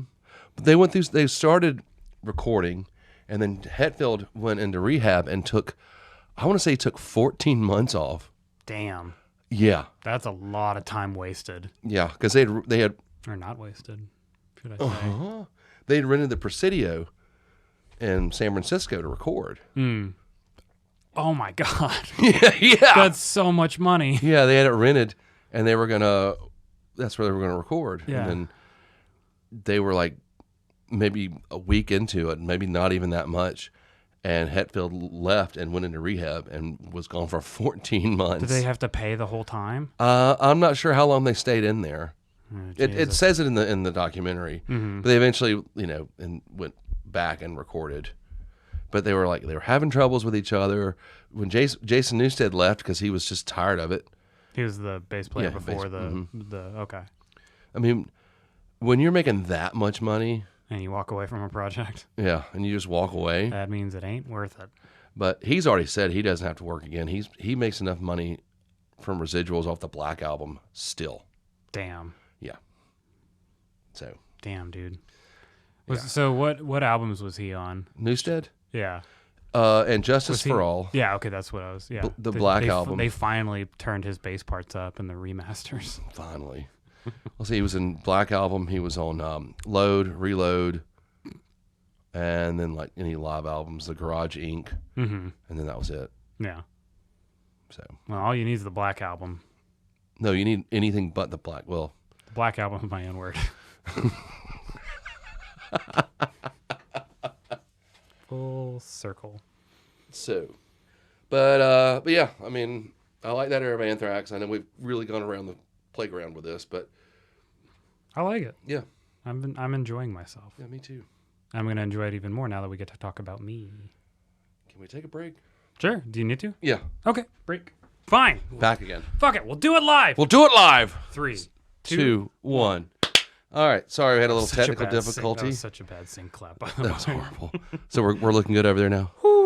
Just look Bill at O'Reilly on his second album, Sexual Assault. it. Just Yeah, it's fine. It's good. okay. Okay, new policy. When we leave for breaks, I'm just going to save the episode. Holy shit. So, big Okay. technical issue. Got it worked out. Brennan fixed it because it's all good. Thank God for art school. And Art all school. all that I learned. 'Cause Art school is your I had N-word. to. So this thing auto backs up, but what it auto backed up to was the episode we did last week. On the break, we discovered, this is the second take, so act as excited, that the Meatmen liked our Instagram post. That is awesome. Tescovy, thank you. Tescovy, I found, I put it in the comments section. You can edit it in. I found Manitoba's Wild Kingdom. I found the lead singer's You did? Instagram. Is So I put it in the comments. What is it? Handsome Dick Manitoba. Okay. I tagged it in the comments. Yeah. So, I'm going to go ahead and do it. But yeah, thank you, Tesco V. We were talking about One more time. It's handsome _ Dick _ Manitoba. handsome dick _ Manitoba. Got it. Keep going. Okay. Tesco, thank you so much for liking our posts. We only spoke highly of you. And, of course, the Meat Men. I love the Meat Men. Been a big fan. If you watch the video, hopefully you'll watch the video. And we were just saying how cool it would be. Handsome dick Manitoba. That's All him. one word? That's him. You sure? I thought you No, said it's underscore. not. Let me see. Oh, that's a poser. Just look in the comment section. Well, but now I got to type it into Adam. Oh. It's handsome _ Dick _ Manitoba. Richard Manitoba That's him. with that little avatar. That's him. Yeah, that's him. So now we got Manitoba.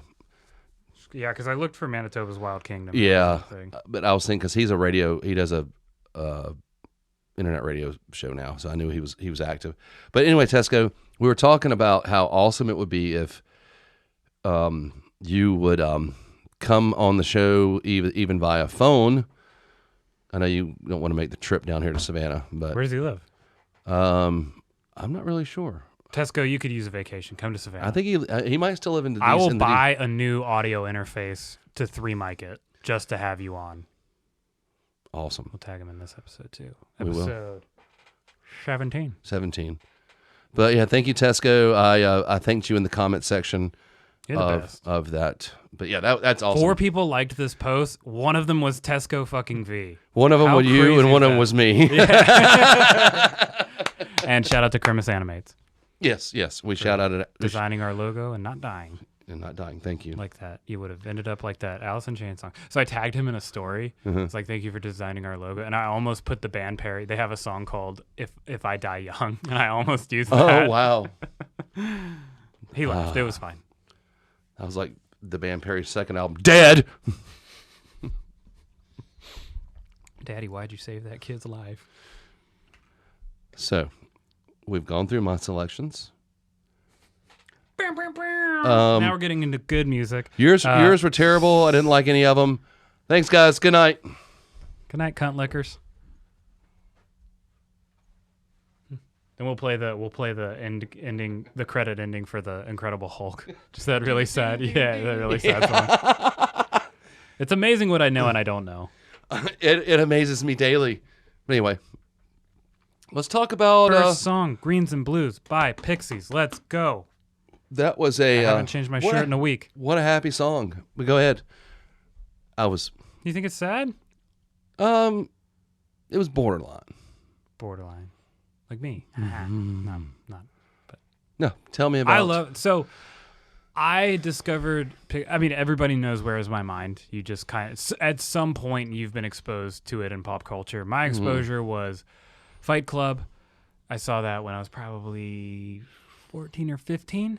I really liked the song. Didn't dive into the band. I didn't get into the band till later, maybe like 2011, 2010. Really like that. So this was during the hiatus of the band, and they've had several weird things. You know, they started in, I think it was 88.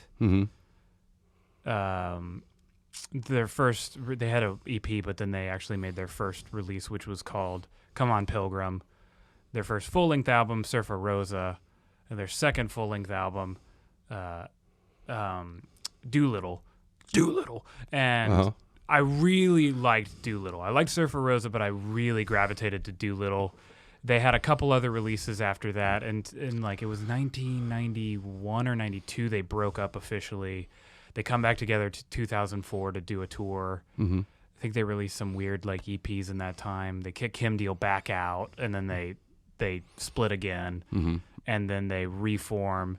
And this is one of the songs off of their 2013 release after they had reformed, called Indie Cindy. It's Greens and Blues, and it caught me right at the right time because I was getting into them.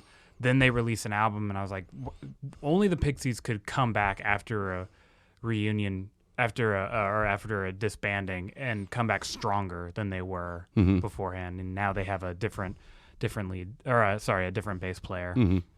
And I just love this song. I mean, it's one of those songs you hear the first time, or that I hear for the first time, and I listen to it like 20 times that day. Mm-hmm. And I just love everything about it. I love how it sounds. I love the lyrics. That's what I gravitate towards in Pixies songs, is the way they sound and their lyrics. That's what I love. The weirdness. I love the dynamic range. Like I love everything about. Anytime I really like a Pixies song, I love a Pixies song, and this is an example of that. So that's what this song means to me, and I never really looked too deep into stuff. I really like it. Yeah, and it was like, it was good. I'm not really a Pixies fan. Yeah, I don't dislike them, and I don't dislike their music. I'll say this about their fans: some of them can be really cunty. Mm-hmm. So I get that. Yeah. But I'm just, nothing against them. I'm just not a fan. Yeah, but I can listen to them. Like I said, I don't dislike them. Nothing against them. They don't connect with me like they connect with you. Yeah, So it was interesting, but nothing that really got my gears grinding. Really interesting. But I mean, it was fun. It was a fine song. I mean, if I had to give it a rated, I'd give it a thumbs up. Yeah, it was just, I'm not a fan of their music, and I was exposed to them many, many, many years ago. And, it never connected with me. I mean, there's just some bands that just don't connect with you. Yeah, and that's fine. But, they're a good band. And, sounds like you're kind of leaning to it the way I was kind of leaning towards the Anthrax song. probably. Like it's my favorite one that I've heard, but still I don't really gravitate towards Anthrax music. Yeah, and that's fine. Yeah. There's nothing wrong with that. Yeah. Yeah, I just... Fuck you. I'll take my coin and I'll go home. Yeah. Can you get me around a liquor store? Yeah. Well, I mean, it's right there. You can probably walk. Roll yourself there. Because you're handicapped. We just haven't shown anybody mentally. Yeah. But anyway, but that is awesome that you have found a band that means that much to you, because I already knew you were a huge Pixies fan. Yeah. And that's awesome. And, keep living that Pixies dream. And I know a lot of people who do love the Pixies. Yeah. And I get it. I understand. And they're cool. Not obviously not all metalheads like them, but a good number of metalheads. This is a band that they'll listen to because they're just interesting, which I like. I put them. They are to you what Mark Lanigan is to me. And the one song I gave you didn't like, but there's more better stuff. Maybe, but that's like a solo career kind of thing. Like his Screaming Trees is bigger than he is. Well, actually, now he's bigger than Screaming Trees. Yeah. Okay. So, that's kind of an interesting take. But that'd be like if Francis Black and the Catholics were bigger than Pixies, and I don't think that's ever going to happen. As much as he would like them to. Right. That's the lead singer. I know. He changed his name. His name's Charles the Fourth. Because he went to about Black Francis, and then I knew about Francis Black and the Catholics. Or Frank Black and the Catholics. Yeah, it's Frank Black. Yeah. And then his Pixies name is Black Francis. Right, which I think is fucking hilarious. Black Francis is my N-word. Yeah. We did it. We came full circle. The interesting thing, I was watching Kim Deal's sister, Kelly, shot from the Breeders. But actually, it might not have been that sister. Oh. It might have been. But one of them shot a little behind-the-scenes footage for their 2004 reunion tour, where they went through America, they went through Europe, through Canada. And it was interesting getting a look at the Pixies, because the core three guys, Joey Santiago, Black Francis, and David Lovering, they don't hate each other, but they don't talk behind the scenes. They don't engage with each other. It's really, and it's interesting. They're just co-workers. Yeah, and it was weird to see that dynamic. And then Black Francis and Kim Deal really don't like each other. And there's always because she wrote a couple songs in the beginning, and then he became more of the primary songwriter, and then they had a lot of clashes because Kim Deal would start playing her songs on stage and they weren't in the set list, and he threw a guitar at her one time. It was bad blood. This was in the first iteration of the So band. was she fired, and is that what fired, caused the came Breeders back. to happen?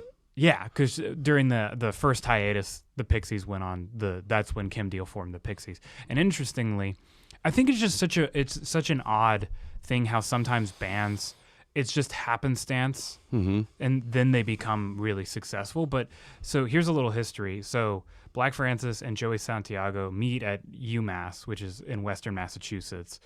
And then they drop out of school and they both just start kind of working blue collar jobs in Boston as they're kind of trying to make this band thing happen. They put an ad out in the paper saying they need a bass player. They're looking for anybody that likes Peter, Paul, and Mary and Husker Du.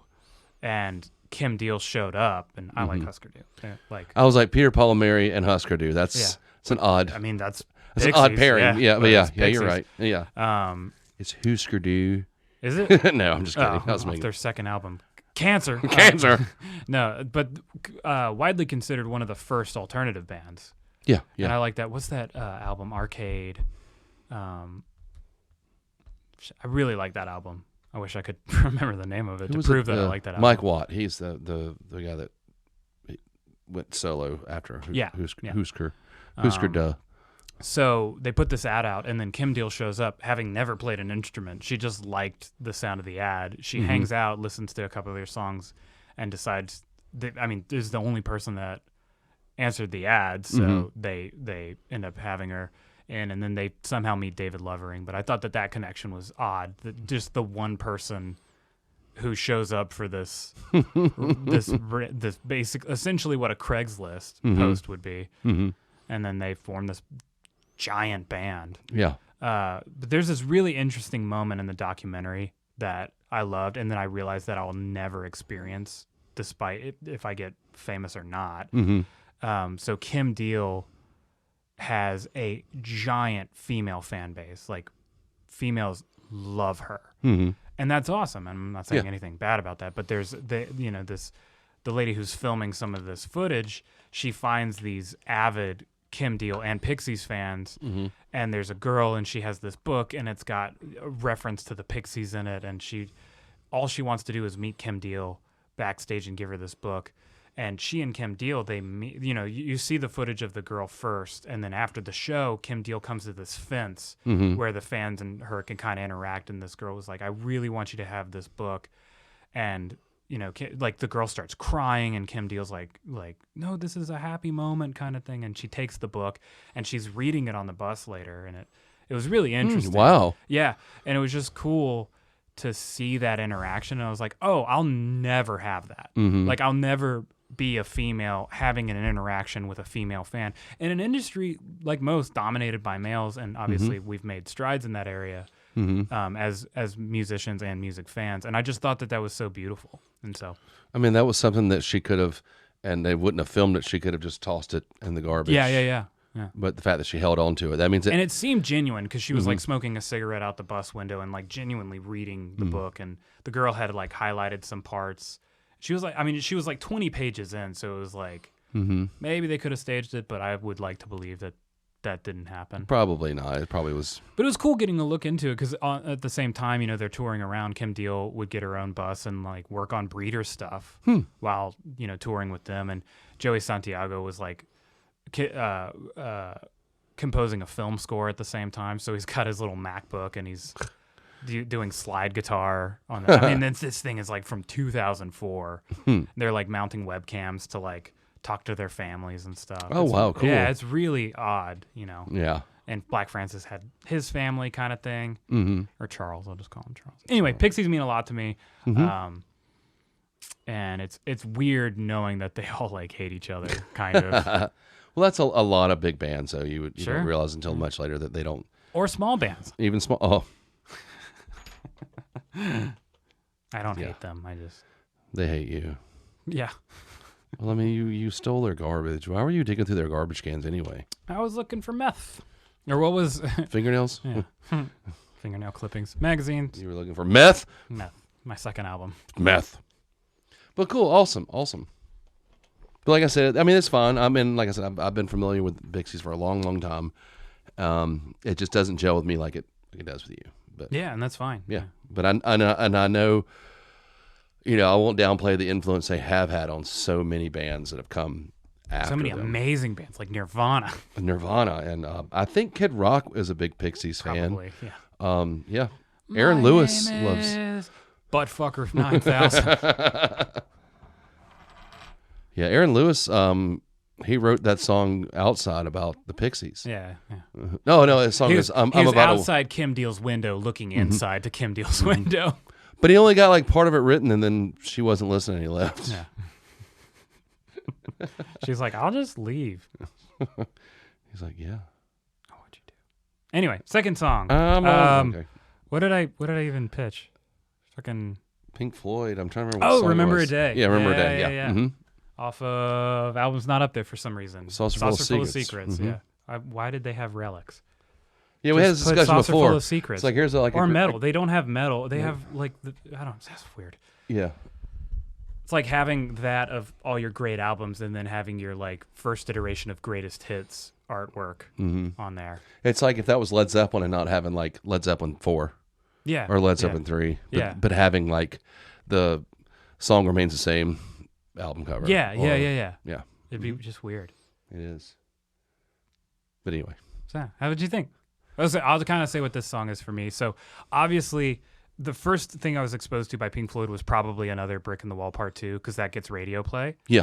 pretty consistently on rock stations. Mm-hmm. And so that was probably, and then I got really into the Dark Side of the Moon. Mm-hmm. And that's kind of the interesting thing with Pink Floyd's fans. I think we all just put aside Dark Side of the Moon and it's like, obviously, this is our favorite album. What's your actual favorite album? Right. You know what I mean? Right. Yeah. Yeah. And for you, it's The Wall. Mm-hmm. For me, it's different in the different phases of the band. Yeah. But this was the first. So I went from Dark Side of the Moon to like Piper at the Gates of Dawn, and it was weird. That's and a it was big hard. jump. It's hard to digest, but I wanted to start where they were, and I think it came out in '67 or '69. And their next Somewhere in record, that ballpark. I'm pretty sure was Saucer Full of Secrets. Yeah. Saucer, and because I think, correct me if I'm wrong, but wasn't Saucer the first David Gilmour album? Yeah, that he was on. because Sid Barrett only made it through Piper at the Gates of Dawn. He was there was- not on Saucer Full at all? I don't think so. Okay. I wasn't Um, sure. Pink Floyd. Let's see. This is pertinent information, so please excuse us looking Yeah, I'm this just up. looking at the discography. Piper was 67, Saucerful was 68. Yes. Okay. All right. That's all we need to know right now. But yeah. There's a lot of there's drama already at second album, but Yeah. I'm pretty featuring Sid Barrett. Do. I read along with you. Excuse me. I didn't mean to be so yawny. Mental Health. David Gilmour joined in '67. Barrett left the band. Okay, so he was on this, but he left the band shortly after recording. Gotcha. So gotcha. before the release. Yeah. Yeah. I was thinking he was a part of it, but I wasn't. Yeah, so he was involved in the recording process, but he was having real mental health issues. He ended up being institutionalized, and so then it went. There was a photo at one point of all 5 members at the same time, and then it went down to a 4-piece shortly after that. And that's one of the few bands I can name all members of. So it's Sid Barrett, David Gilmour, Roger Waters, Nick Mason, and Richard Wright. That's it. I love this song. It was because I pushed Piper to Gates of Dawn kind of away. There's a couple songs on Yeah. there that are like Interstellar Overdrive's cool. Astronomy Domine is cool. But then you get into like Bike. That's their last song. That why did you? It's like It's a weird album. it's a weird choice. Yeah. But then I listened to Saucer Full of Secrets, and Remember Days. I think it's the second song on the album. Mm-hmm.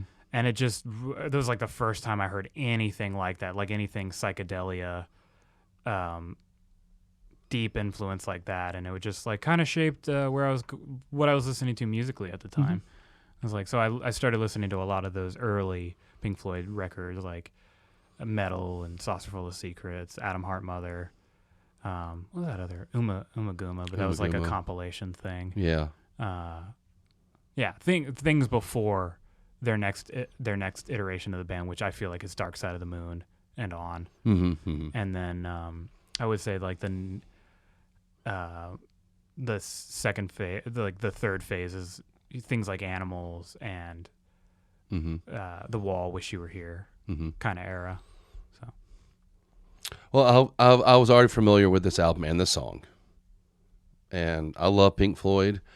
This isn't my favorite era of Pink Floyd. yeah, sure. But I do like what they created with Saucer Full of Secrets.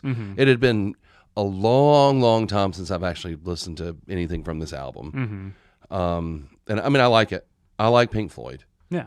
I like that at any given day, my favorite Pink Floyd album could change. Yeah. And, you know, this would usually be towards the end. I mean, I've tried Piper at the Gates of Dawn. You know, we were in college. Somebody got it on CD, and we listened to it for the first time after being Pink Floyd fans. And it's not an easy pill to swallow. I don't care. Sure. I don't care how many drugs you're on or not. Sure, on. yeah. I mean, I think for me it was okay because I was coming from Piper, and really the only other thing I had listened to at that point was Dark Side of the Moon. So it was, and I'd never heard music like this before. Yeah.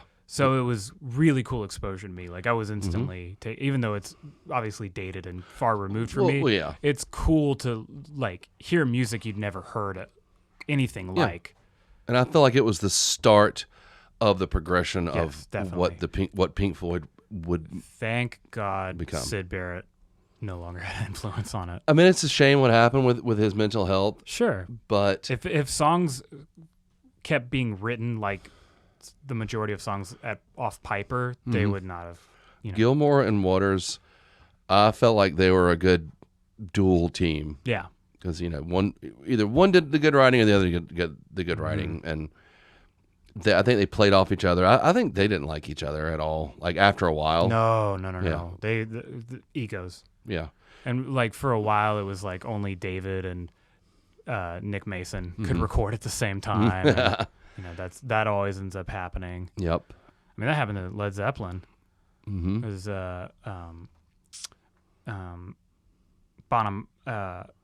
Bonham and Page could record at the same time because they were both heavy drug users, and then Robert Plant and John Paul Jones were trying to get away from that, so they would record at the same time. In fact, John Paul Jones carried that band during like the heavy heroin era. I mean, he kept that band together. But anyway, and then he started a band with Dave Grohl. He did, and Josh Homme. Yeah. But well, he's out of work. He needed a job. But I mean, I like the song. I like Saucer Full of Secrets. It's like I said, it'll never be my favorite Pink Floyd record, but I can appreciate it for what it is. Yeah, and I would say that from that era, Metal's probably my favorite album. Yeah, Metal to me is a very strong album. Right, but just this song was cool because it's a great like song. It just kind of like opened my eyes. I was like, oh, cool. And then something like Metal has context instead of just trying to dive into, Well, all everybody Sam talks about from this Tropez album is, what is that? Let There Be More Light. I think that's the only. I think it's the first song. Yeah. Yeah, that's the only song anybody ever talks about. When at last the mighty ship descended from a point of flame. I mean, it's a good song, but it's like there's other songs on this record. Yeah, there are. It's I really would like to kind of remember. Don't you remember? I don't, unfortunately. Remember. I'll sing a little Starship for you.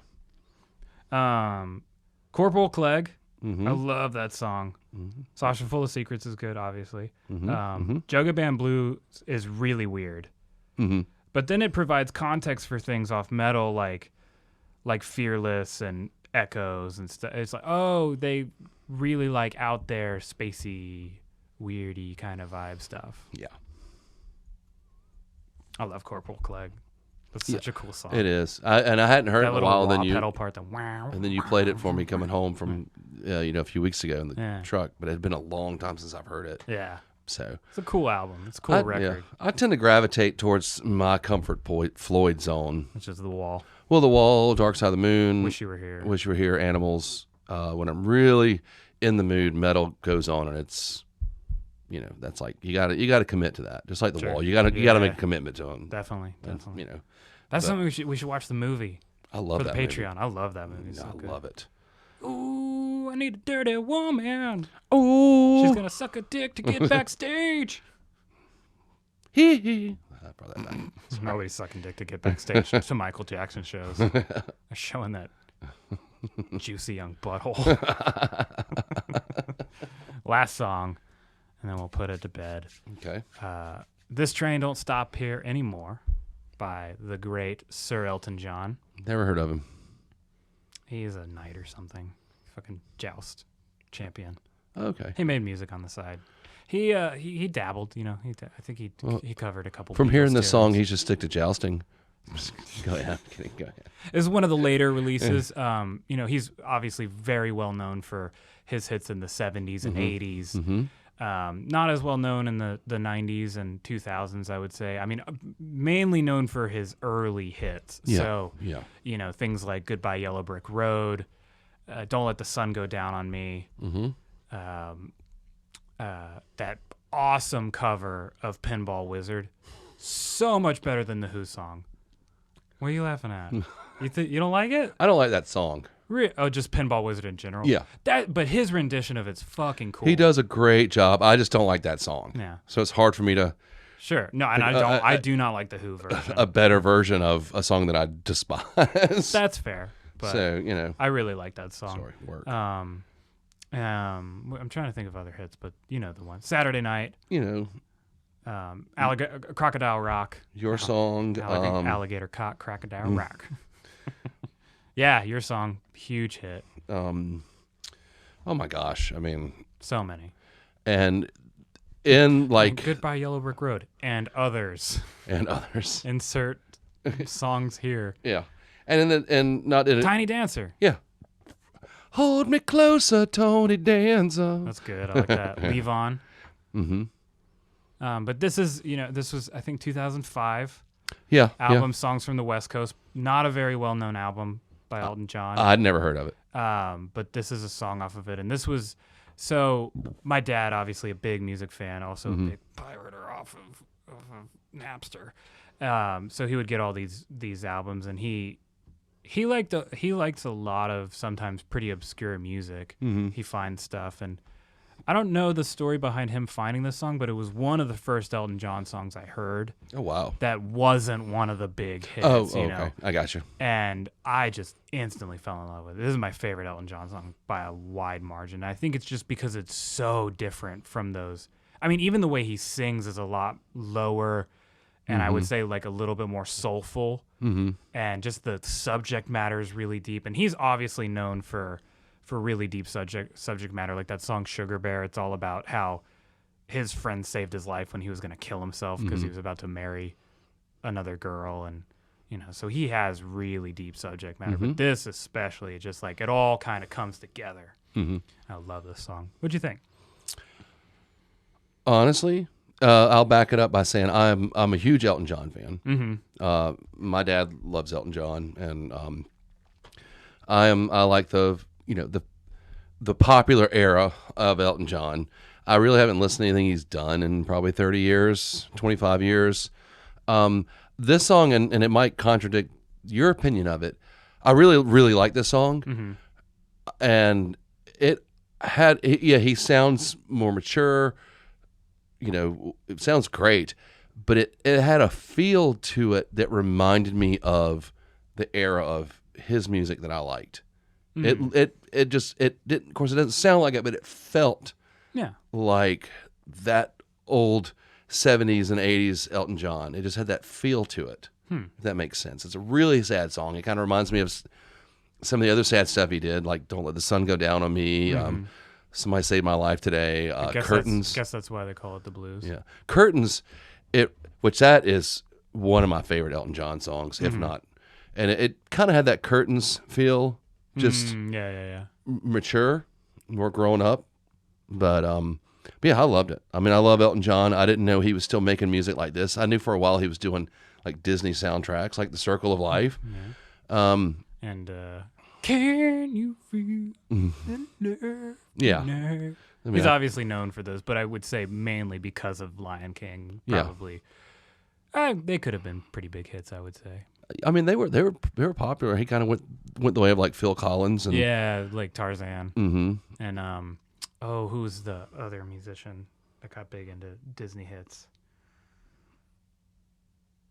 Freddie Mercury. No, he's dead. No, I'm just kidding. Teasing. Who was it? Now I'm going to scratch my head. It was, and I had it on the tip of my tongue just a second ago. King Diamond. But, yeah. The Misfits. But yeah, I mean, I liked it. It had that Elton John feel that I like. But yeah, it's a really sad song, kind of. Yeah. It's really sad. The opening line is, "You may not believe it, but I don't believe in miracles anymore." Yeah. Damn. And when I think about it, I don't believe I ever did for sure. It's like, okay, well, we're in for a ride. Buckle up. Like, I'm going to hit pause and go get the kitchen knives. Yeah. Just put them in my lap just to look at them. Make sure I lock them in the gun case. Yeah. And then pull the gun out. But no, that was a beautiful song. It's so pretty. And it makes me want to listen to the rest of the stuff on that album. I remember playing it for my girlfriend in Montana at the time. Really liked it, and we tried to show her sister it, and she's like, but it's sad. And it's like, yeah, embrace it. Sad songs are good. Yeah. I Sad can't. songs, they say so much. That's an Elton John song. Yeah. See? That was the 80s Elton. Full circle. Circle of but life. yeah, if you can't enjoy a sad song every once in a while, we can't be friends. You can't sit with us. Don't come on this podcast. Unless you're Tesco V. You can come on the podcast, even if you don't like sad songs. But I bet you do. He probably does. You're a real artist. He I want to ask him about songs, like sentiments that don't age well in songs. I want to talk to him about stuff. Show us your cock. I bet he would too. He probably would. Yeah. I mean, he's pretty old now, but he probably would. Yeah. Well, he's singing into a dildo. His second picture into his profile. I love him. Fuck yeah. But yeah, that was my favorite of the three that you gave me. Even though I am a Pink Floyd fan, that Elton John, it had the feels. It hit the feels. Yeah. And it was really good. And I'm glad you liked it. you could feel the years on him with such a song. That's what I like about is like, you listen to something like Crocodile Rock. He's like 2 octaves up from this. Mm-hmm. He's got such a high register. And don't get me wrong, I love those songs. Oh, yeah. A lot. But I mean, even Goodbye Yellow Brick Road, Don't Let the Sun Go Down on Me. Like, I mean, this is like a different This is like so many packs of cigarettes in. Mm-hmm. So the it's a little older. It's not gritty, but it's like it's rougher. Mm-hmm. It's a little rough around the edges, like his voice, but it's still so powerful and beautiful. It is. What? I'm just staring because I'm thinking. at? I'm just thinking. So sometimes I get like 1,000-yard stare. Charlie's in the bushes. Who's Charlie? Charlie's on first. Charlie. But anyway, and like the subject matter of that song is something that he could pull off later in life, and it sounds genuine. One of the things, and I'm going to throw a weird example out at you. When artists like Elton John and anybody else, and they do like a heart-wrenching song like that later in their years, it has a lot more meaning to it. And my favorite example is, I love Aerosmith. I love old Aerosmith. But their biggest hit off their first album was Dream On. Yeah. And it was a song that I felt like they were too early in their career for this to be about them. I mean, it was a song about being way down the road in life. Yeah. I think they jumped the gun on that song. Sure. Yeah. That would have been a perfect song to have recorded maybe, maybe for a Permanent Vacation, maybe Pump. Yeah. Maybe that's too far. Maybe Done with Mirrors. If they'd put that on stupid Deuces Are Wild song. I went from Holy Moses Mountain. If they put on Done with Mirrors, I like that song. I like Deuces Are Wild. You know where it was first released? Germany. It was released on the Beavis and Butthead Experience. What's that? Is that like Joe Rogan Experience? It was a compilation Shout out album to Joe Rogan. I'm gonna tag him in 1993. Please like us. It was because Beavis and Butthead was popular. Yeah. And these bands contributed songs. Aerosmith contributed Deuces Are Wild. What did they say about it? Well, they didn't do their thing. They just like it was a CD. It was a compilation CD. Yeah. Okay. Megadeth did an original 99 Ways to Die, one of my favorite Megadeth songs. Who else was on? I still have that CD. I'll have to find it. Patreon. But yeah, but it was so cool that like these bands like gave a song to, for the Beavis and Butthead compilation album. Mm-hmm. And Didn't Mike Judge got sued by a band at one point because Beavis and Butthead talked shit about their song and their album plummeted, and they tried to take him to court. It was Winger? Mm-hmm. Really? Isn't like Beavis and Butthead's like closest friend? Doesn't he always wear a Winger shirt? And that's where it was stemmed from. Oh, okay. Mm-hmm. And he tried to show Beavis and Butthead Winger or something. Well, he has a Winger shirt, and they make fun of him because he's a loser, Oh, and he likes Winger. Oh, okay.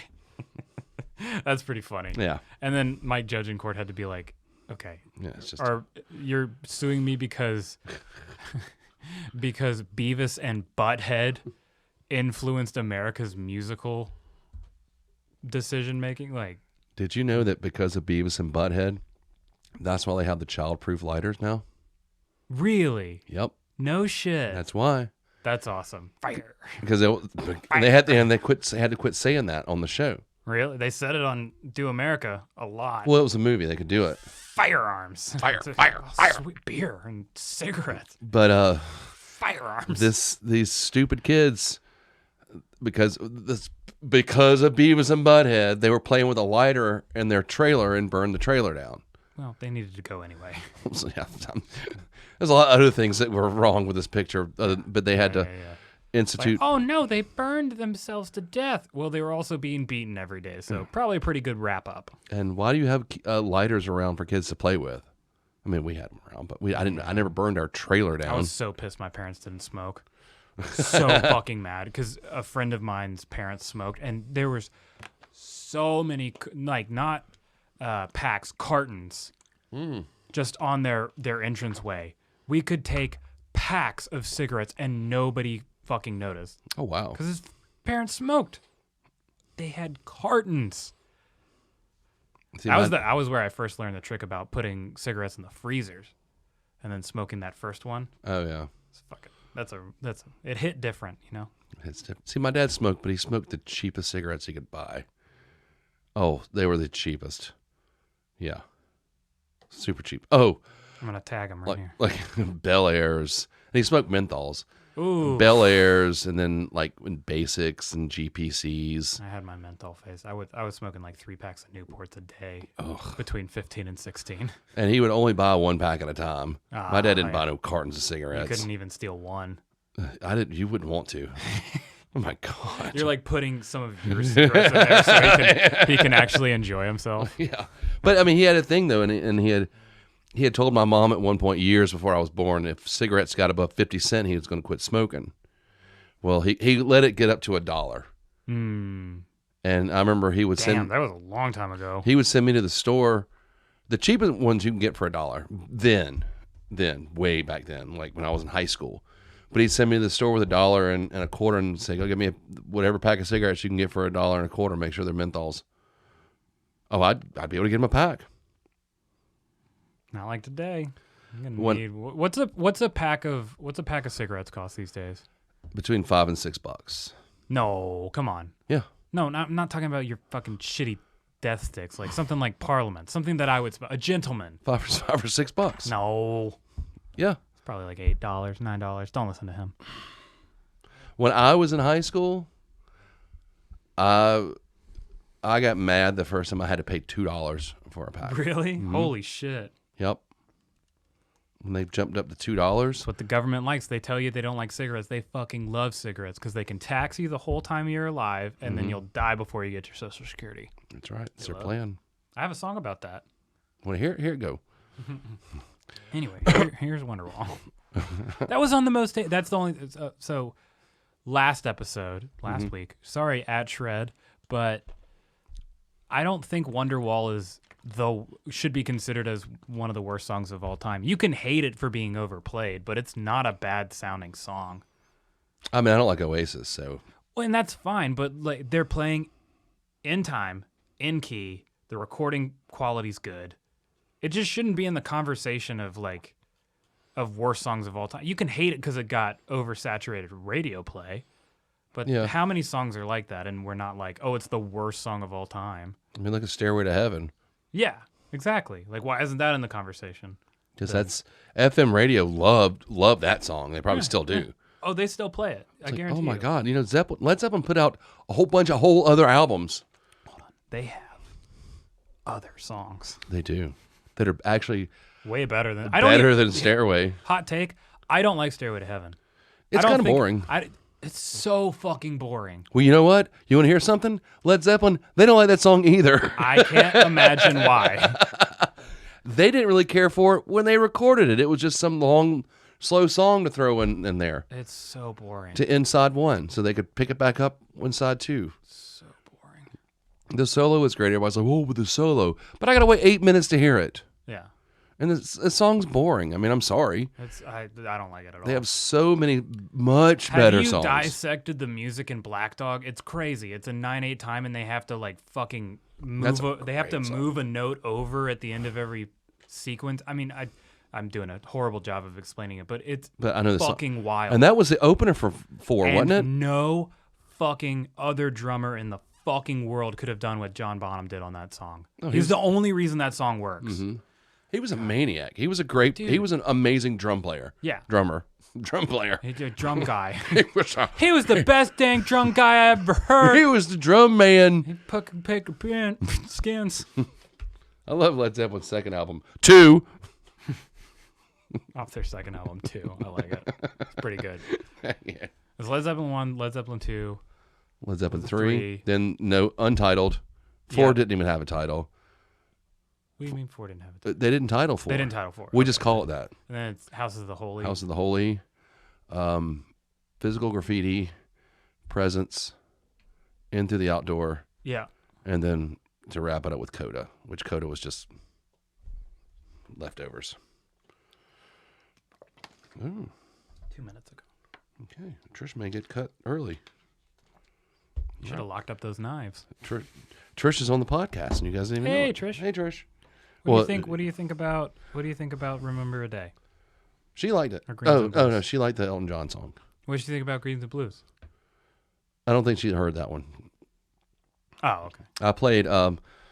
Actually, the one I played in front of her was Elton John because she loves Elton John. So, and I think she liked that song. I think it hit. Hits. It hit different. It It hit hit whatever that different from means. earlier. It's like, okay, the difference between drinking this and drinking out of a garden hose. It hit different. It hit different. This is good. I'm sure Deer Park probably just filled these up in their sink. I always think that there's just some asshole in like Southern California filling up bottles out of a tap, laughing his ass off. Probably. All right, so we want to Deer Piss Springs, End on- 100% natural. anything we want to chit chat about before we say goodnight. I don't think so. You got anything? I'm doing another fucking podcast after God, this. I feel like I'm glued to this chair. Let's go. I'm gonna talk about that fucking dog story again. Yeah, I want that out there. put it out there. Yeah. I need to find that guy to make sure that dog's okay, and then I need to find that girl to make sure she pays that guy money. Or just beat her up. I mean, don't I hit could do women. that. I'm just like put her in a fucking choke. Yeah, like you Give did to me her the dog. money. By the way, okay, just real quick thing. So we were watching a SCAD, one of the SCAD senior submissions. That's the thing for film students is they have they don't write a thesis. They do a film, like a 5-minute film.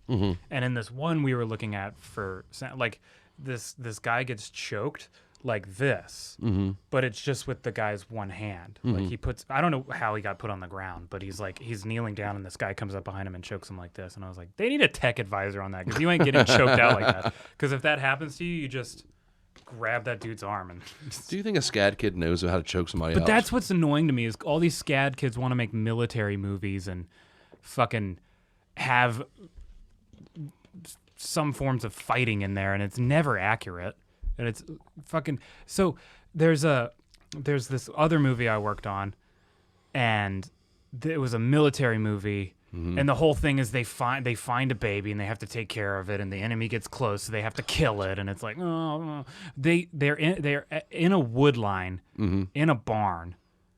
They decide the position is too exposed, so they go into the field and they dig a hole, Yeah, and they're in a hole. in a field. Yes, and the So- enemy walks by them. Like nobody, no other soldier, trained combat specialist was like, hey, there's a fucking hole over there. They're like, we can't defend the barn. Why? You're in the woods. Yeah. What are you talking about? And I get it if you want to be away from a structure because that's an obvious place to check, but so you move to the middle of a field and you dig a hole. And that was the thing is they're like, it's like late afternoon. Mm-hmm. One of the lines is, it'll be dark soon. They dig like an 8-foot fucking hole in that time that fits like 8 dudes. It's like you dug, like, okay, y'all brought an excavator on set because these motherfuckers didn't dig an 8-foot by 8-foot 8 by 8-foot hole. Yeah. With trenching tools. Like, get the fuck out of here. Scad kids need technical advisors on things. They do. I get so mad about Scad movies. It's ridiculous. I get it. I get it. You're living your dream. Until you go work for Starbucks or whatever. Or Let's, official guys of Savannah. Let's do there. this Shout out to Mom. this favorite songs thing again. Yeah, for sure. We'll do it at episode 69. Hey, Good night.